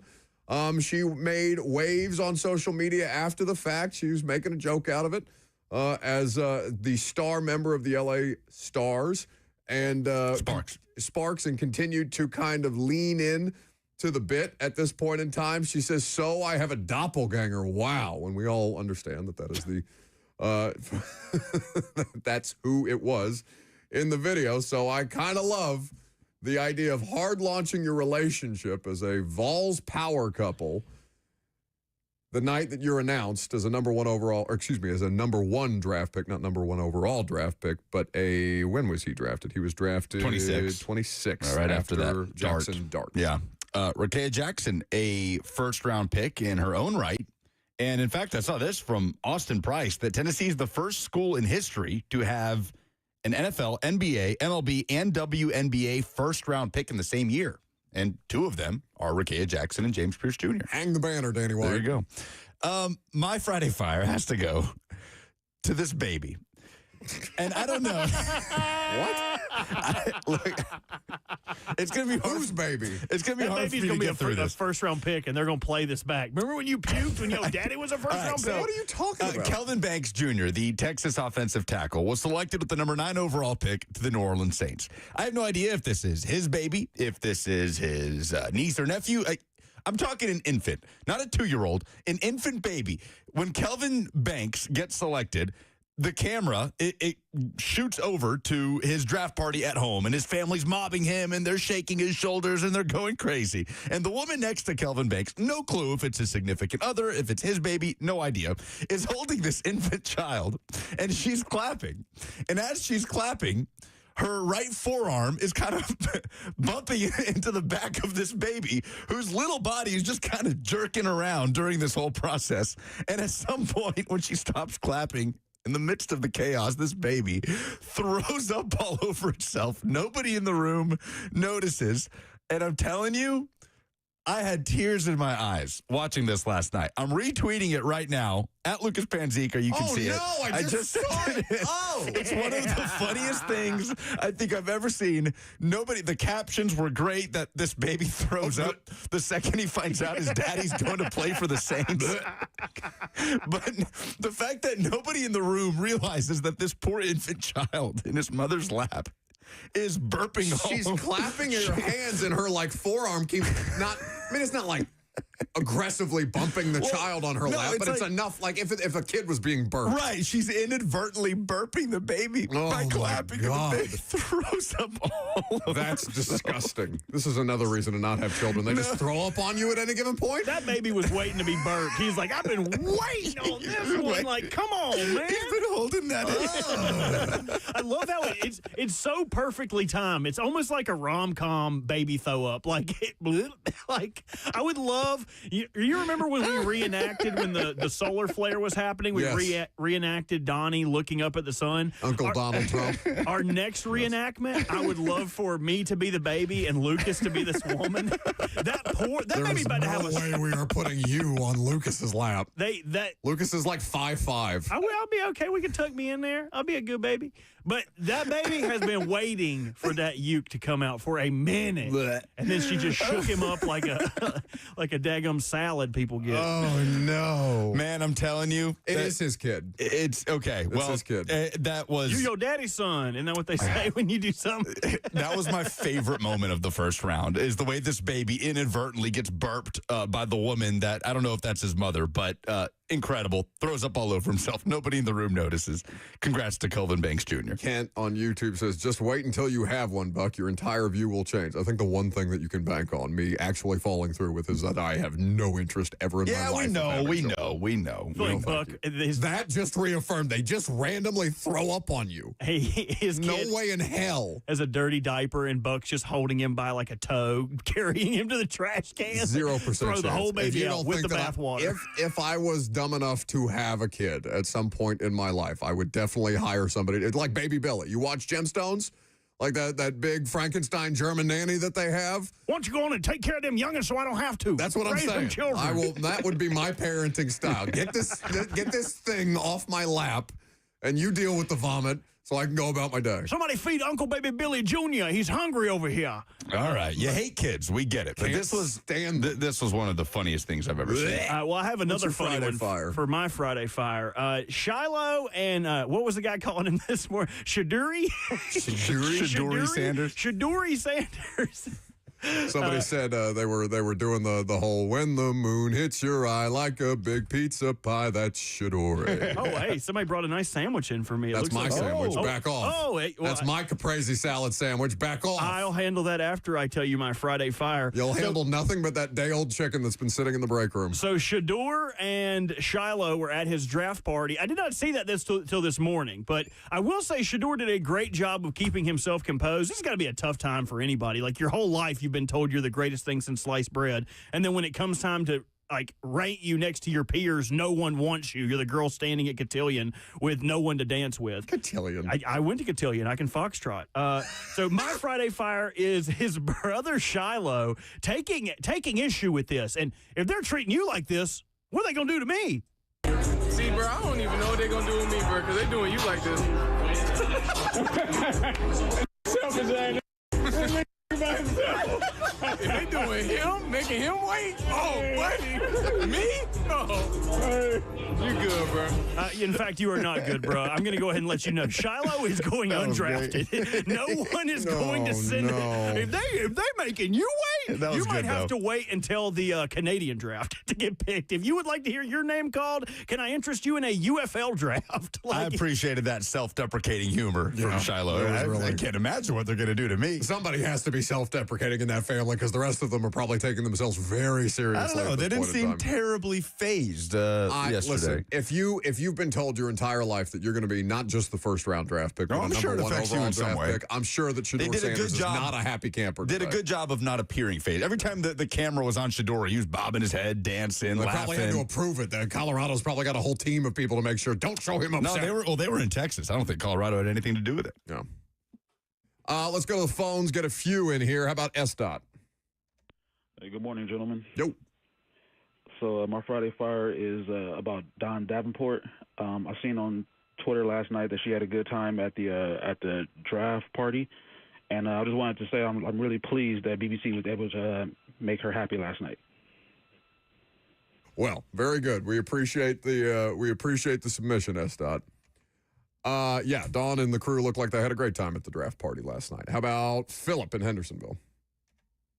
Hey, Buck, I'm the guy that called last Friday and I won the tickets. Oh, the liar? My son. I didn't mean to lie, and I even called back to the show. So calling me a liar is a little bit harsh. I don't know. Didn't you? You said you didn't mean to lie, but you lied. Can I explain? I was chasing my son down the track, and there was a line lining the track where I couldn't see every second. He did stop to check on the kid, but the parent helped him up. So I did call back to the show and try to give the tickets back, and he still did an amazing thing, but I didn't mean to lie. Someone told me he helped him get up. I apologize. I couldn't see that portion. He did stop to check on the kid. Philip is. I maintained that Philip was deserving of the tickets. He did deserve the tickets. Yes. Yeah, with a story that he told us that was not entirely truthful. Stop it. I love that. The first thing you say to this guy, hey, I'm the guy who called, the liar? That's right. Hey, everybody, this guy's a phony. It sets a precedent for people to call in and be like, my dog had cancer and I cured it myself. I support it. Call in with your most insane made-up stories, and it's up to us to try to figure out if it's a lie or not. Ooh, this really happened. Who cares? Call and lie, man. Yeah. Let's not encourage that. We got to go. All right, we had a creepy Friday Fire and we had a lying Friday Fire. Very good. Glad we kept it within the spirit of the segment. My sandwich is here. We have to take a break. I'm Buck Rising. It's 104.5 The Zone.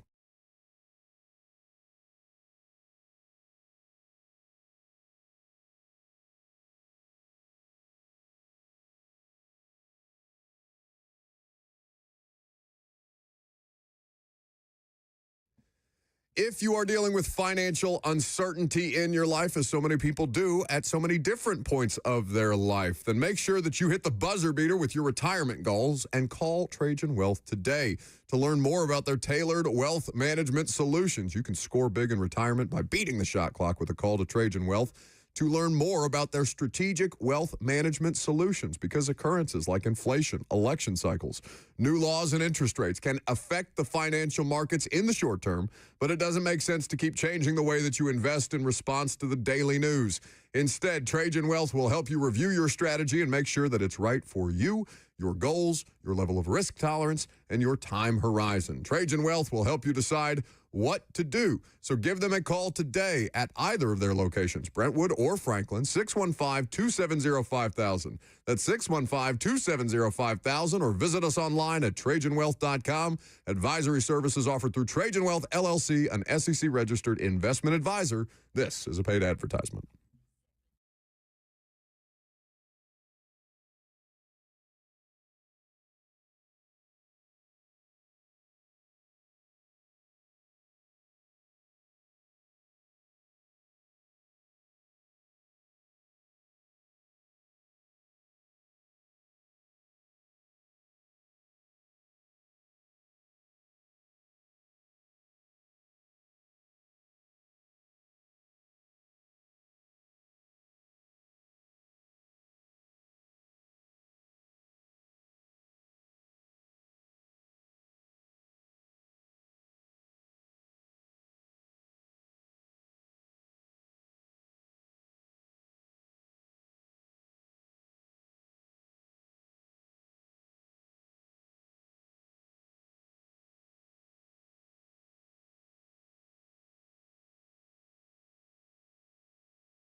12:03. Good afternoon from the 104.5 The Zone Studios. I'm Lucas Panzica. It is official. Cam Ward is the number 1 overall pick to the Tennessee Titans. Ward met with Titans media last night and said he felt he was headed to Tennessee the whole process. I thought I was their guy all along. I let the tape do a lot of talking, but I think just once they got to finally, meet me face to face and watch film with me, it just helped my case. Coach Callahan, he's a great head coach. He's a great offensive mind. He's had a lot of success with previous quarterbacks. I'm hoping I could be, his next project.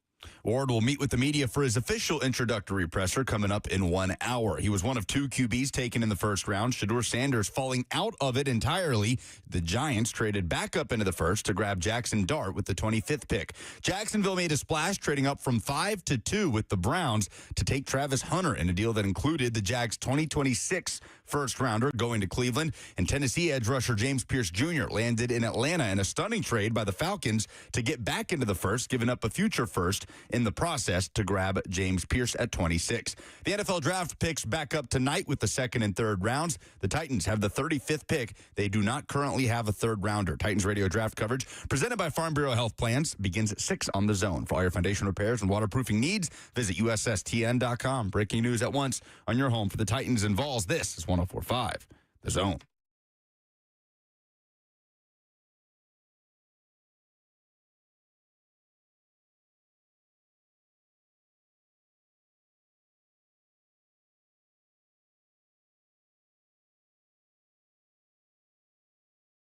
The first round is done. Cam Ward has officially arrived at Ascension St. Thomas Sports Park. And you got day 2 of the draft on tap. Welcome in. We're happy to have you. Lucas, Burt, and me for a few more minutes, or I guess about another hour. I'm going to dip out a little early to catch the Cam Ward press conference, which we will carry live for you at 1 p.m. Blaine and Zach, I'm sure, will do that off the top. I imagine, Lucas, you'll break a little early so that they can get in on time for the press conference. And we'll look forward to seeing what Cam Ward has to say now that he is officially in the building. But he is officially in the building. I know. When y'all sneeze? Did I sneeze? What I was didn't that? sneeze. I don't know. I was trying to make sure that I didn't cough back up half my sandwich that I was shoveling in my face as Lucas was doing his update. Was it good? It's delightful. You didn't offer any of us a bite. I want you nowhere near the food that I eat. Last time you cut it off with that spatula and let me have a big bite. I don't think that's true. I think you took some kind of utensil because you couldn't find a fork in the break room and then ate some of my food while I wasn't looking. I picked at your microgreens the other day. That I was okay with because I'm happy to share the joy of microgreens, just as I'm happy to share the joy of draft weekend with the audience. The microgreens were delightful, were they not? Oh, yeah.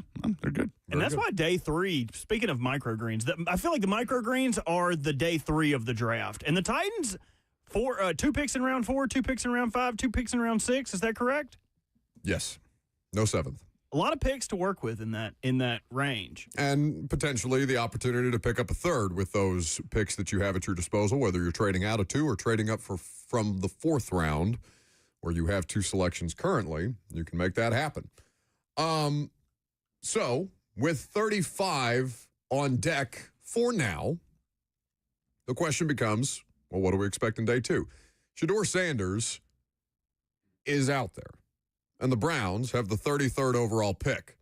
Now, some of you are wondering why the Titans don't have the 33rd overall pick, because that's the number 1 pick in the second round. But the way that the NFL does these things is that they rotate them between the top or the bottom 3, I guess, teams in the NFL draft, so that the Titans don't have the first pick in the first round, the first pick in the second round, the first pick in the third round. Cleveland has the first pick in the second round. Which I don't love, by the way. It's not my favorite thing, but it's a thing that they've done, which I didn't realize until the Titans had the number 1 overall pick. I had no idea that was a thing until this year. And I guess the Giants will have the first pick in the third round, if I'm not mistaken. That is correct. Okay. So that's just the way that the NFL has it set up. Their reasons for doing so entirely incumbent upon them. But, so let's say the Titans stick at 35. I put out a variety of players that are still on the board and could fill both a need and a best player available type of situation for the Titans. In no particular order, you've got Mike Green, the edge rusher out of Marshall, South Carolina safety Nick Emanwari, I believe is how I say his last name. Emanwari. Close enough. Yeah, You've got the pass rushers from Boston College and Oregon, respectively, Donovan Ezeraku and Jordan Bunch. And then a handful of wide receivers, Luther Burden among them, Jaden Higgins, Trey Harris, and Jalen Noel, not Noel. So, doesn't mean that the Titans have to take any of those players because it's Will Johnson's the corner, right, that fell out of the first round from Michigan. And the Titans could theoretically draft a cornerback that's falling because of health reasons because their secondary is far from a sure thing right now, even though you spent a ton of money and spent a ton of draft capital to try and make it a sure thing. It's not, as of yet. Wouldn't fit the availability trend that they're on. Well, I guess he hasn't had availability issues. The availability trend has been specific to free agency. There's nothing to stop them from taking Nothing to stop them, but I figure that will carry over in how they acquire talent just generally. Andrew M. on YouTube says, are Mike Green's character concerns real? Yeah, he's 2 documented cases of sexual assault at 2 different places. And he, took that upon himself to address it at the Combine, but the reason that he transferred from Virginia, or a big reason that he transferred from Virginia, was because of one of those sexual assault cases. So I still think a lot were surprised that he didn't go in the first round. There are plenty of teams who have taken risks on players with character stuff, however you want to describe character stuff, before. But sexual assault is something that's very serious, obviously, and I think most teams, the reasons that Mike Green has fallen are good ones, is what I will say to you. Now, whether or not he is the next redemption story and can find a way to give back to the community. And I mean, listen, Jeff Simmons is a great example of this. And Jeff and I have obviously had our disagreements, but when Jeff was drafted, ESPN showed that video of him hitting that woman in high school on a loop, essentially. And that's not the person that Jeff Simmons was in college, but that's how the football world really came to know, or the first thing that the football world learned about Jeff Simmons from the draft coverage was, oh, he's that guy that hit that girl. Jeff Simmons since then has been a model of the community, has given back in a variety of different ways or in a variety of different functions, and has had not any kind of remote incident like that since then. The Titans felt good about their vetting at the time with John Robinson and Mike Vrabel. Amy Adams-Strunk was in attendance at that press conference to address the concerns and her comfort level with them taking a player who had that in their background. So it doesn't mean just because you had just because you did one of the worst things that a person could do, it doesn't have to define you for the rest of your life. It's how you learn from those mistakes. Now, Mike Green has 2 such instances, which is a concern. But there's a good reason that he's fallen here. So it feels like it's Mike Green and Ezeraku, the 2 edge rushers, that could have gone in the first round and did it, right? I don't think there's another pass rusher that was looked at as a first-round talent that has slipped to the second. We agree with that? Mike Green? Mike Green and Ezeraku out of Boston College. I could have seen Ezeraku going in the first, right. And then at receiver, Luther Burden feels like the only guy in that category. That could have been a first-round pick. Yeah. Slipped down to the second. But it's been so long since people have talked about him as a first-round pick. Sure. That I don't really put him in that same category as the other 2 that you mentioned. Sure. And kind of like what Coach Mack mentioned, like Luther was the bottom of that tier, right? The bottom of the first pod of wide receivers for him. After that, with Noel and Higgins and the wide receiver out of Ole Miss, like that's the complete beginning of the second round of guys that could go in that range. So it feels like you either take one of the 2 best edge rushers available, the best receiver available, or you trade back, unless you love the traits of Emenwari, who, it should be said, didn't light the world on fire at South Carolina. No. Was not a star safety at South Carolina. It's kind of I don't want to do this to him, but, the Anthony Richardson path, he's kind of taken, but from the safety position. His combine was unbelievable. So how interested are they in a player like that to pair with Denard Wilson?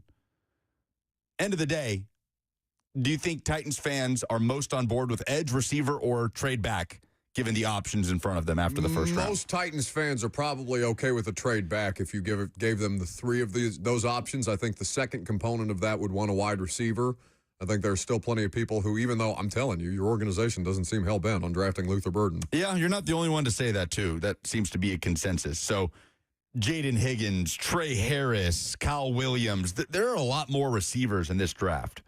So I think I'm team trade back at this point from the 35th pick. Is there a pick they could make here that would make you go, ooh? Is there someone that you would worry about them falling into a trap or taking someone here? Luther Burden, but it doesn't sound like they're going to fall into that trap. So they avoided that trap. I remember when we discussed this pick a couple weeks ago, and Tyler Booker, who went 12 to the Cowboys, was famously mocked to the Titans at 35, and everyone in the chat, everyone on Twitter, boo! Why? Because of his workout? Just because he's a guard. Because he's a guard. Why would we take a guard? We already have that position. Did you see your offensive line? No one liked that pick. Dumb. So would Titans fans be upset about taking, if they're going best player available, if they're planning this team for the future, would people be upset about Ariante Ursery at 35? Minnesota tackle? Correct. Probably, but I don't care. There's no way I'd say ooh to Luther Burden. The talent is just too, it just pops off too much. If you're looking at ESPN's best available, Elijah Arroyo at 9, would you be upset if they took Elijah Arroyo at 35? Obviously, the Cam Ward connection. I would be fine with Arroyo or Mason Taylor, the LSU tight end. Like, I think they have a need at tight end. I just don't think it's their most pressing need. I mean, ooh for me, even though I love the player, would be Quinshawn Judkins, who I could have made the argument could go in the first round depending on the team that was there. The second round pick, like, I didn't love them spending a third round pick on Tajay Spears, and that hasn't yet panned out in a meaningful way. Tajay's a wonderful human being. I think he's a talented player.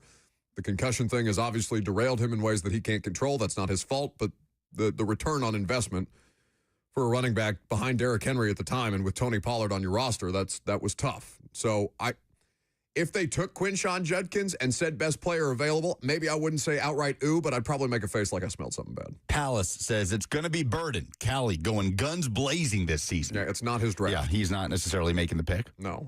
But it wouldn't be surprising to see them go receiver. Yeah, but it would be surprising to see them go Burden. Okay, so why do you say that? You just don't think they like the prospect? I don't think they like the prospect. I don't think he fits what they want to add to their room right now. Why is that, though? Is that a personality, a character thing? Or no, I don't necessarily think so. And I think they've hedged themselves against, anything like that by adding Tyler Lockett and Calvin Ridley, who are fine veteran players who will help bring a young player along. I just think there's a lot of things about the way that he is handled, and his practice habits are the biggest knock against him. If you talked about a player, because I know he posted today on his Instagram story that he was back on the field doing drills again after falling out of the first round. But remember what you sent me about Jay Glazer? Tweeting that teams had added a third category to their evaluation. No, doesn't love football. Doesn't love football. Is that what you're saying about Burden? I don't know that specifically. I don't know the player. I'm not at Missouri every day. But you hear enough things about the way that his practice habits are regarded that if I had to drop him into a bucket, that would probably be the bucket that most fits Luther Burden. And I don't think that they can afford to have that on a team.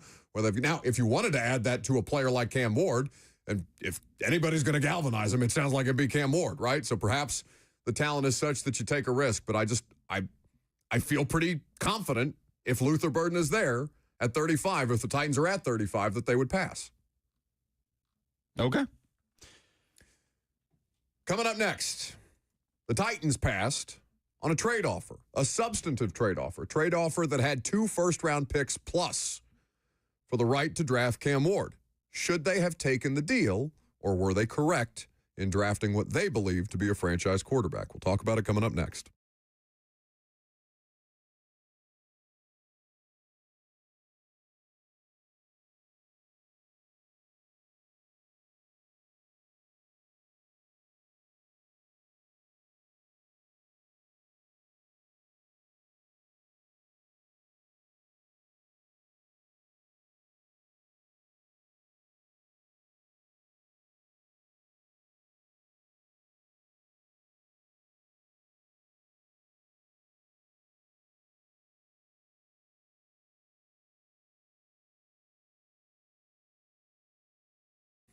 A lot of guys feel tired, sluggish, not like themselves, and they just kind of chalk it up to the part of the aging process. But it doesn't have to be that way.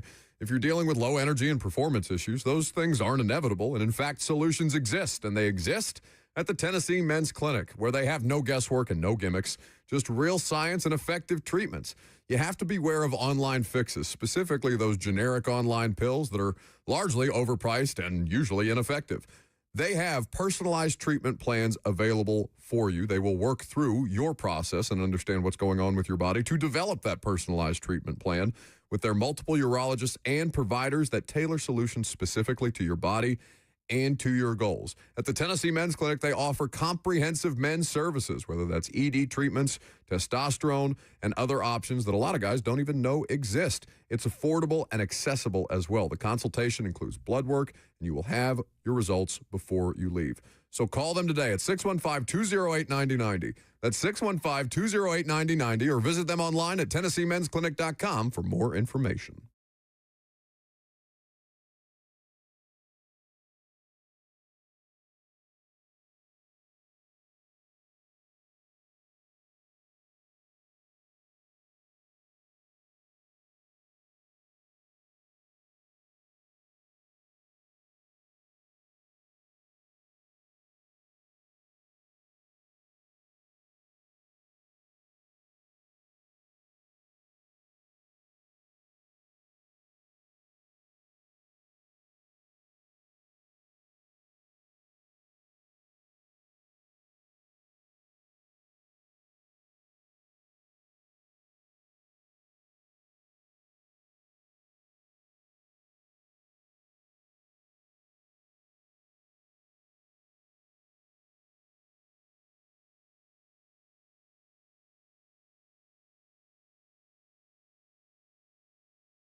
With the first pick in the 2025 NFL Draft, the Tennessee Titans select Cameron Ward, quarterback, Miami.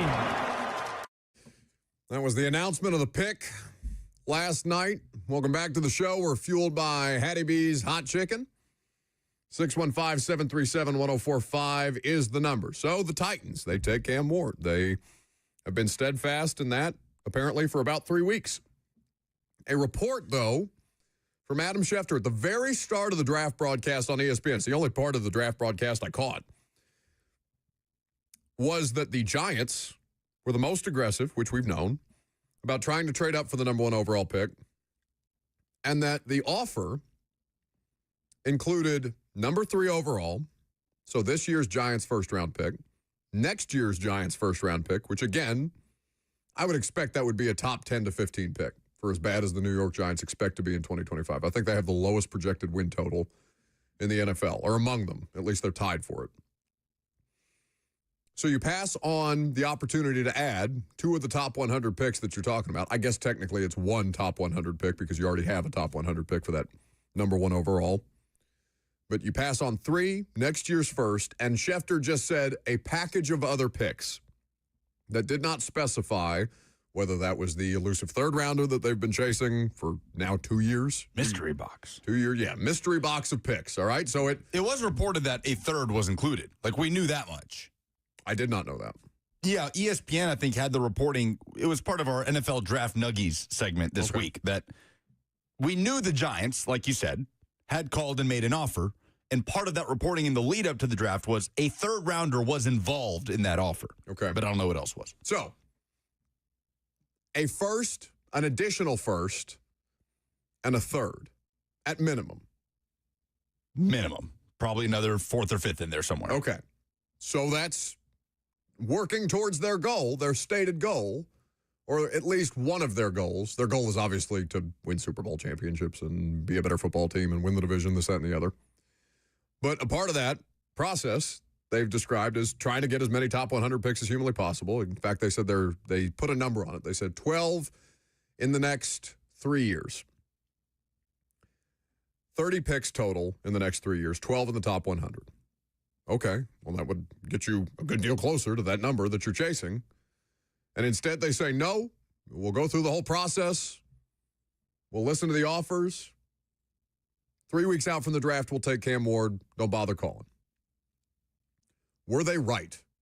Because the football world called them idiots last night. Do you know who Quincy Avery is?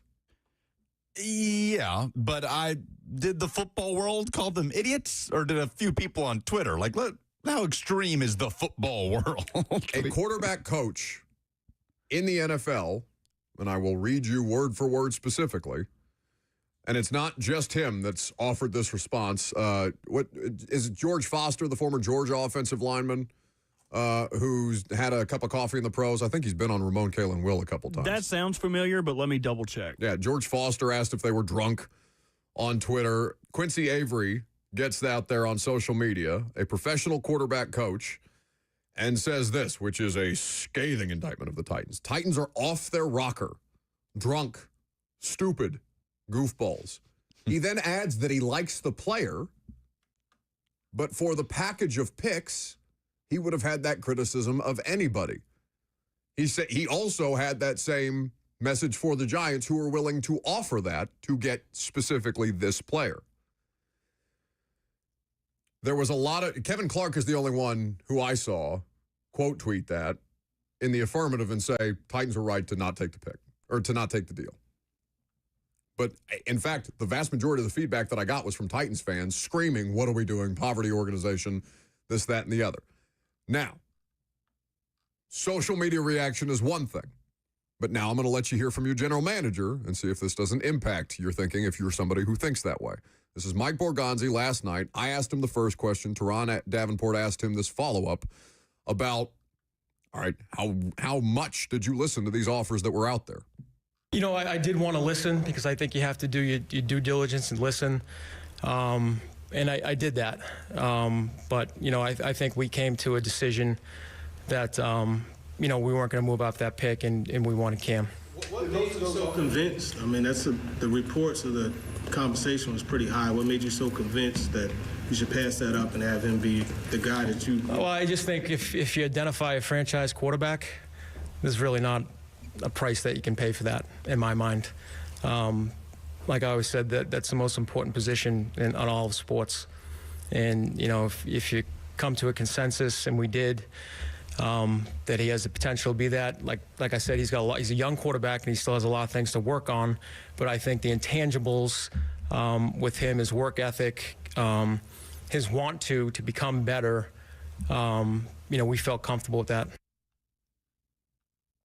So that is a situation where you want your general manager who's making that decision to have the courage of his conviction. And what I'll tell you is that that's not an easy decision to make, because you open up the level of scrutiny on you times 10 when you're a first-year GM and you immediately, right out of the gate, tie yourself to a quarterback.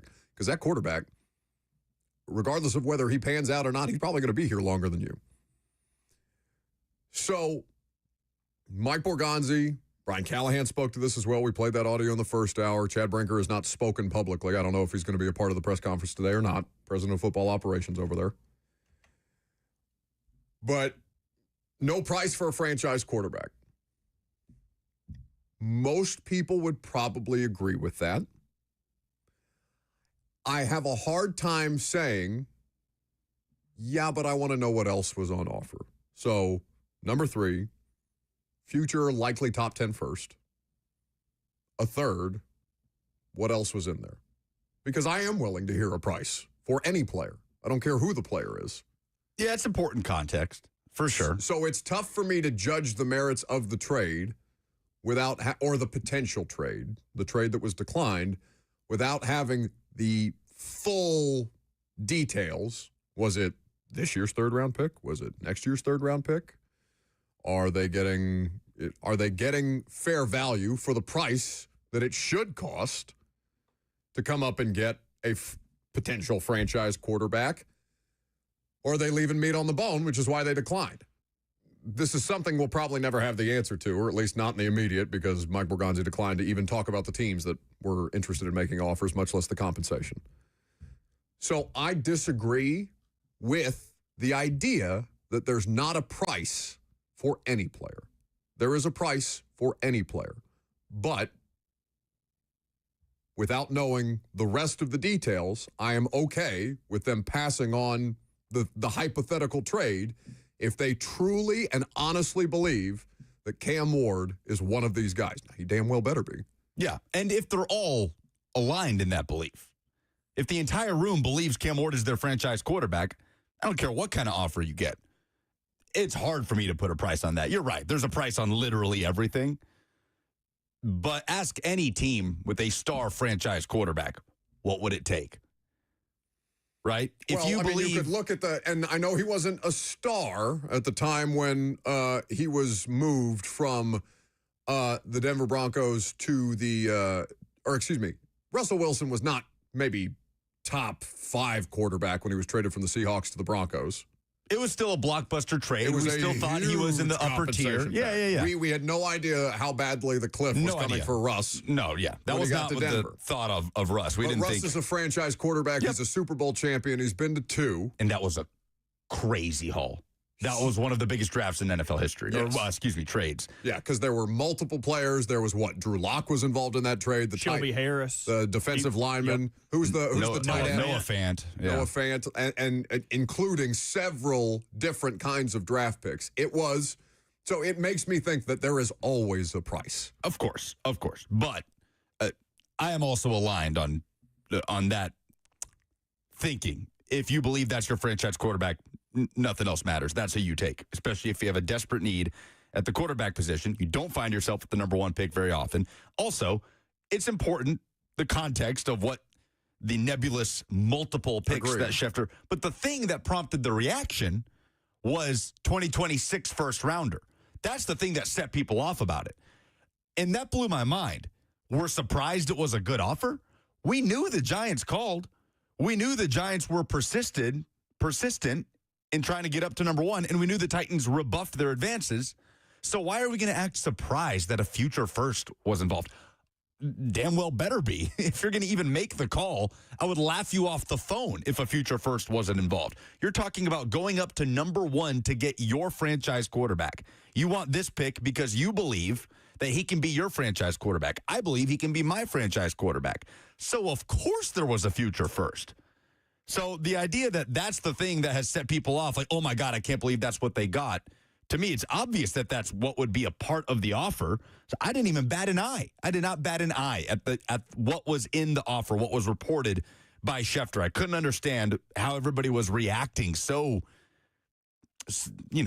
I don't know, just viciously towards it, the people that believed they should have taken the trade. To play devil's advocate to you, though, Lucas, I feel like 2 months ago, like before the Combine, when we were talking about, we were still in the indecisiveness of if the Titans would pick, who would they pick, would they trade out? If you traded out, what would you need to get? Then the discussion was, if the Giants would give you another first-round pick, you do it. You trade it. But that was never reported then. We never heard about the additional first-round pick being reported until last night. I think that's what made it concrete. Everybody felt like, or at least the way that I received it from fans, is that they felt the best that they were going to do, or at least the best that they were getting offered, was that first-round pick swap. Right. They would get a pick swap. You would get an extra second and probably get a pick in the future, I think was the public perception around the trade before last night. Which, to me, would be pennies for a franchise quarterback. If you believe him to be a franchise quarterback, which if you're trading up to one, you do believe that. There was a lot of dialogue about whether, again, the veracity of the quarterback class and all these different things, the conversations that we've had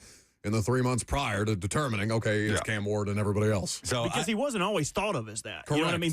He wasn't the surefire number one pick a month and a half ago. We didn't know that. I'm surprised. I mean, when Mike Bergonzi and Chad Brinker were sitting up there talking about 30 picks in 3 years, if you had told me then, hey, this is what they're going to get offered, I would have said, oh, they're taking that. They're going to take that, probably draft the best player in the class, Travis Hunter, Abdul Carter, whoever's there, and keep it moving. But that was pre-free agency. Right? I had no idea what they were going to do in free agency. Yes. Them signing Brandon Allen to be the backup quarterback solidified. Yeah, Cam Ward's the guy. But I'm mystified at the reaction at what the offer was. They offered that much and they didn't take it? Of course that's what the offer was. Of course it involved a future first. Does the knowledge of this trade change your expectations for Cam Ward in year one? No. Not to me. No, yeah, it should be judged by the same metric, right? You draft a quarterback number one overall, he has to be your franchise quarterback. I agree with that. You didn't give anything up to get him, but I wonder if the added pressure or perception of, oh, we could have had this whole supposed treasure trove of picks would shadow over him in the first year. Well, he was okay, but he didn't show anything to be a franchise quarterback. And how early would people be upset if he doesn't realize those heights early on? Week 3. It would be overreactionary, but yeah. Of course, but I'm talking about the fan base. Like, you're asking me and Lucas. Lucas is a Titans fan, but he's more nuanced than most Titans fans, respectfully. And, my job is to evaluate what's in front of me as best as humanly possible and trying to keep an even keel about it, even when they play football and play bad football and it makes me angry. To me, they are in for a rough ride in 2025, no matter what. And if I can see signs of him being Cam Ward as a foundational franchise type of player, then that's okay to me. Because every rookie quarterback, just as every rookie in the NFL, especially if they're thrust into a starting role right away, as we would expect the number one overall pick to be. And Brian Callahan downplayed that yesterday at the press conference. Nick Suss asked him, because I looked over at Suss, I was like, has anybody asked him if they plan to start him right away? And Suss goes, I'm just about to do it. And they did it right. Funny you should say. Funny you should ask. And Callahan said, no rush. We don't name starters till September. Let him get in here. Let him get a seat on her, whatever. And that's fine. Like, I have no problem with that path. But for me, the Titans are a 5-win football team in 2025, most likely, even if Cam Ward shows himself to be a foundational piece, because their roster is still ass. They had a chance to get their franchise quarterback, who they believe will be their franchise quarterback. They took it. Let me ask y'all this. What casts a bigger shadow over the decision?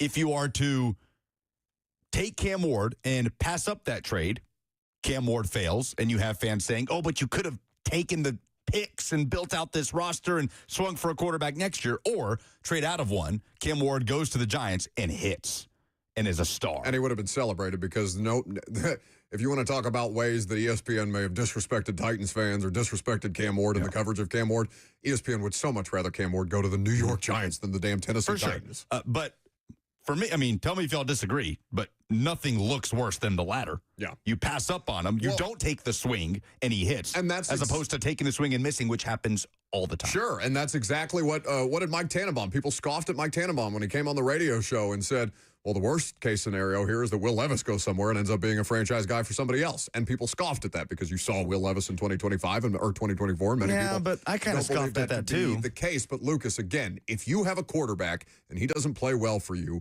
and he goes on to be like a star player elsewhere, then you're probably going to have some reticence about, should we really have let that guy go? Because we were even talking about it in the media room last night. I think Karski brought it up. He said, does anybody else think it's a bad idea to move on from Will Levis? I said, I can't trust him as a backup, much less as a starter. Yeah. I mean, let me ask you this. Did the Jets make a bad move by moving on from Sam Darnold?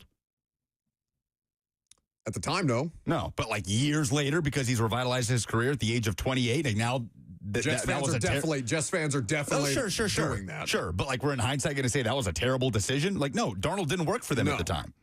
So they had to move on.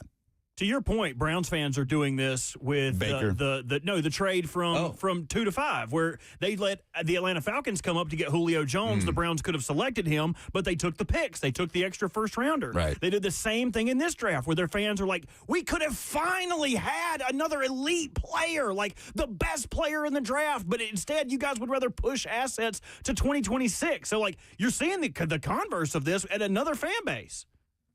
All right, I have to go. I have to go to Cam Ward's press conference. I don't think so. I think you could spend a couple more minutes. I'm going to buy you off with this potato salad from Little Hats that I didn't. We've got phone calls, 615-737-1045. So we'll take those calls. We'll wrap up the show with some polls coming up next.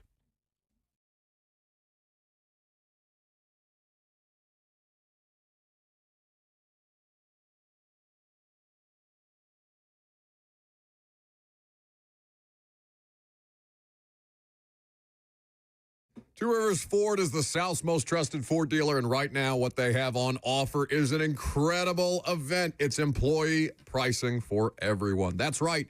You pay what they pay on almost every new Ford on the lot. They don't try to price gouge and tack on extras to drive up the price of a vehicle. At Two Rivers Ford, it's always what you see is what you get, and their sales staff is excellent. It's why they don't work on commission, because they're not sweating whether they sell you a car or not. They're not trying to put any pressure on you throughout the course of the car buying experience. They're trying to make sure that you get the right vehicle for your family's budget and for your needs. So visit them online at tworiversford.com or take a quick ride on out to Mount Juliet and visit them just 7 miles east of Nashville International Airport. Two Rivers Ford, the South's most trusted Ford dealer.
Oh, he's gone.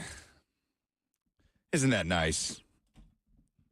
Buck is off to the press conference. Cam Ward's introductory presser as the number 1 overall pick to the Tennessee Titans. You can hear that live right here on The Zone on Cover 2.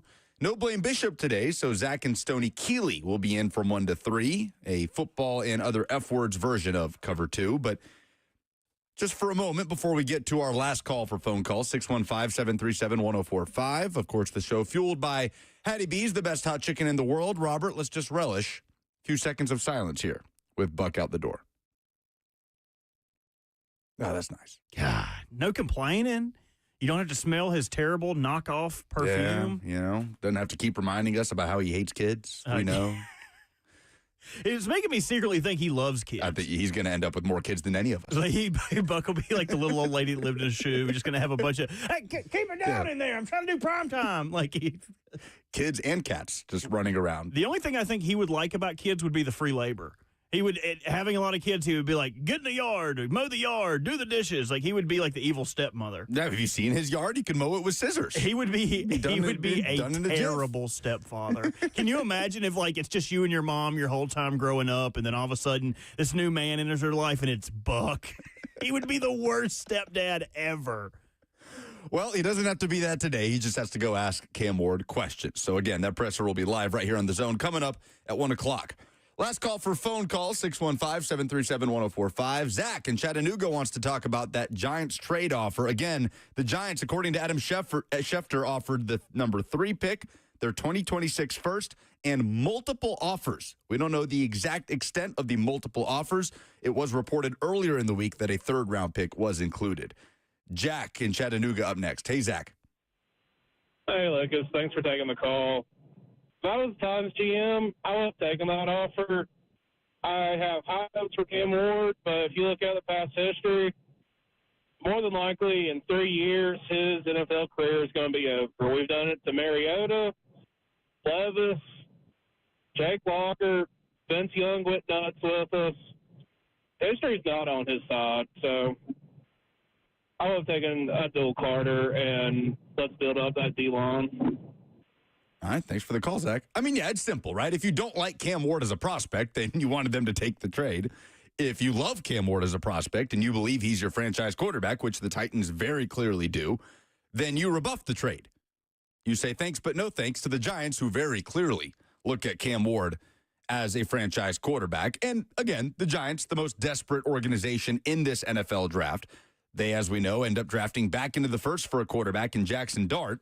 I hope for the sake of Jackson Dart that is not a doomed situation. I mean, how many times do we see this, Robert? The self-preservation draft pick, and I don't want to put this on Jackson Dart that he was selected as a first-round pick. He could have been a first-round pick. He was projected as that, especially in this draft class, this quarterback class. But it's tough to look at that Giants situation where John Mara is saying, I'm running out of patience, feels like Dable and Shane are on limited time, and they swing for a quarterback. Now, worth noting, Brian Dable saying Russell Wilson will start. Yeah, and it's kind of tough in that, too, because in the haul that they gave up, it screams, don't worry about preservation because you guys might not be here. They didn't give up a ton of future assets to move up to that spot to take Jackson Dart. So I wonder if ownership was involved in that. Hey, we're only going to allot you to trade this many JJ points to acquire a quarterback or what have you. I wonder how big of a conversation that was for them. But for right now, they have a scapegoat, they have a starter, and they have someone waiting in the wing. So if you were going to plead your case to the general manager, okay, we sucked because, we had to Russell was hurt, and Jameis went out there and threw a bunch of picks, but we've got Jackson Dart. We're really bringing him along. He should be able to start next season. Like, give me one more year. You would have a built-in excuse with the way it's currently formatted. You're right. Not a bad self-preservation plan there from Dable and Shane. You've got the veteran starter, and you've got the beacon of hope sitting there behind a Jackson Dart. By the way, as part of that trade, the Texans got the 34th pick, which means Houston will be selecting in the pick before the Titans coming up in the second round tonight. Back to the phones. Steve in Nashville's next. Hey, Steve. Hey, what's going on, fellas? How are y'all doing today? The first part of this is going to be like a commercial for Lucas Panzica.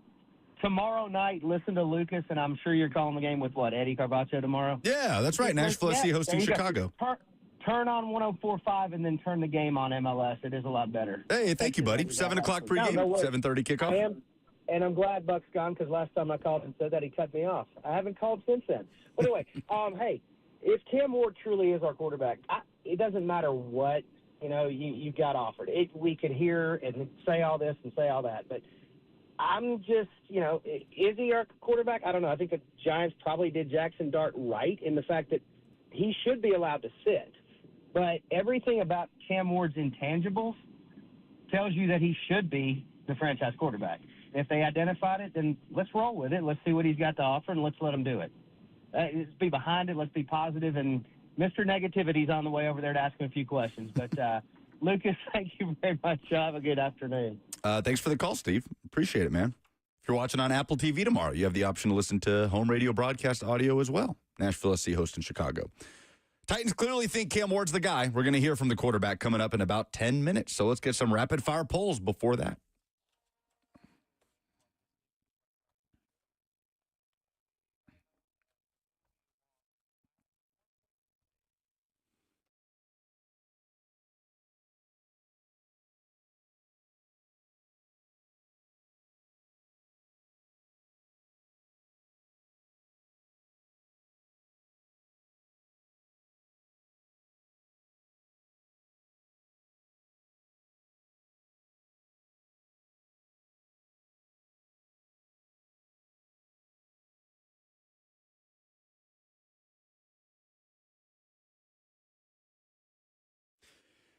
Presented by Two Rivers Ford, the South's most trusted Ford dealer.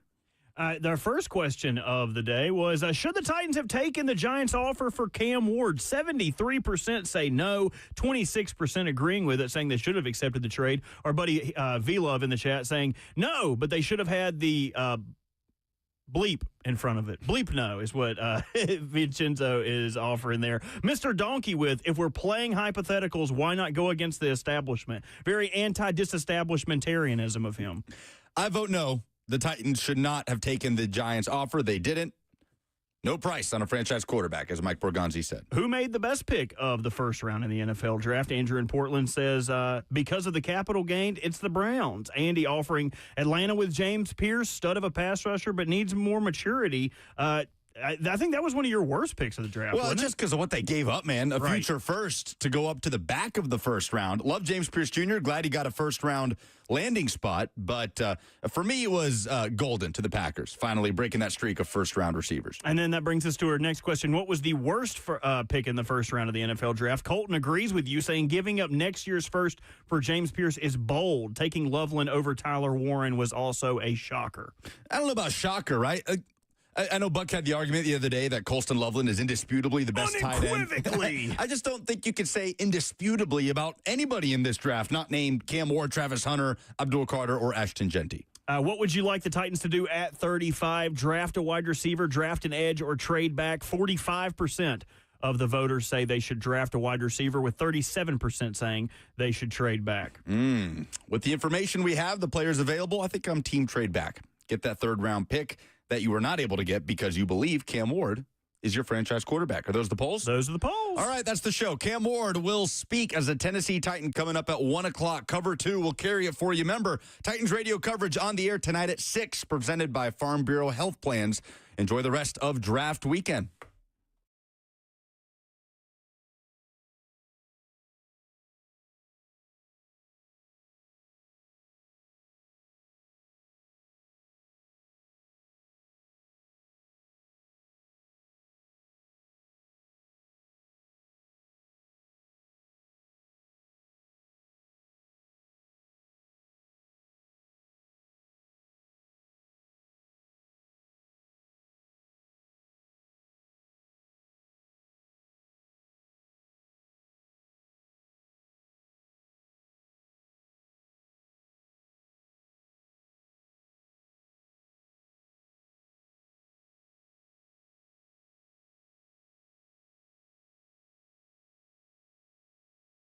Lake lovers, listen up. Tennessee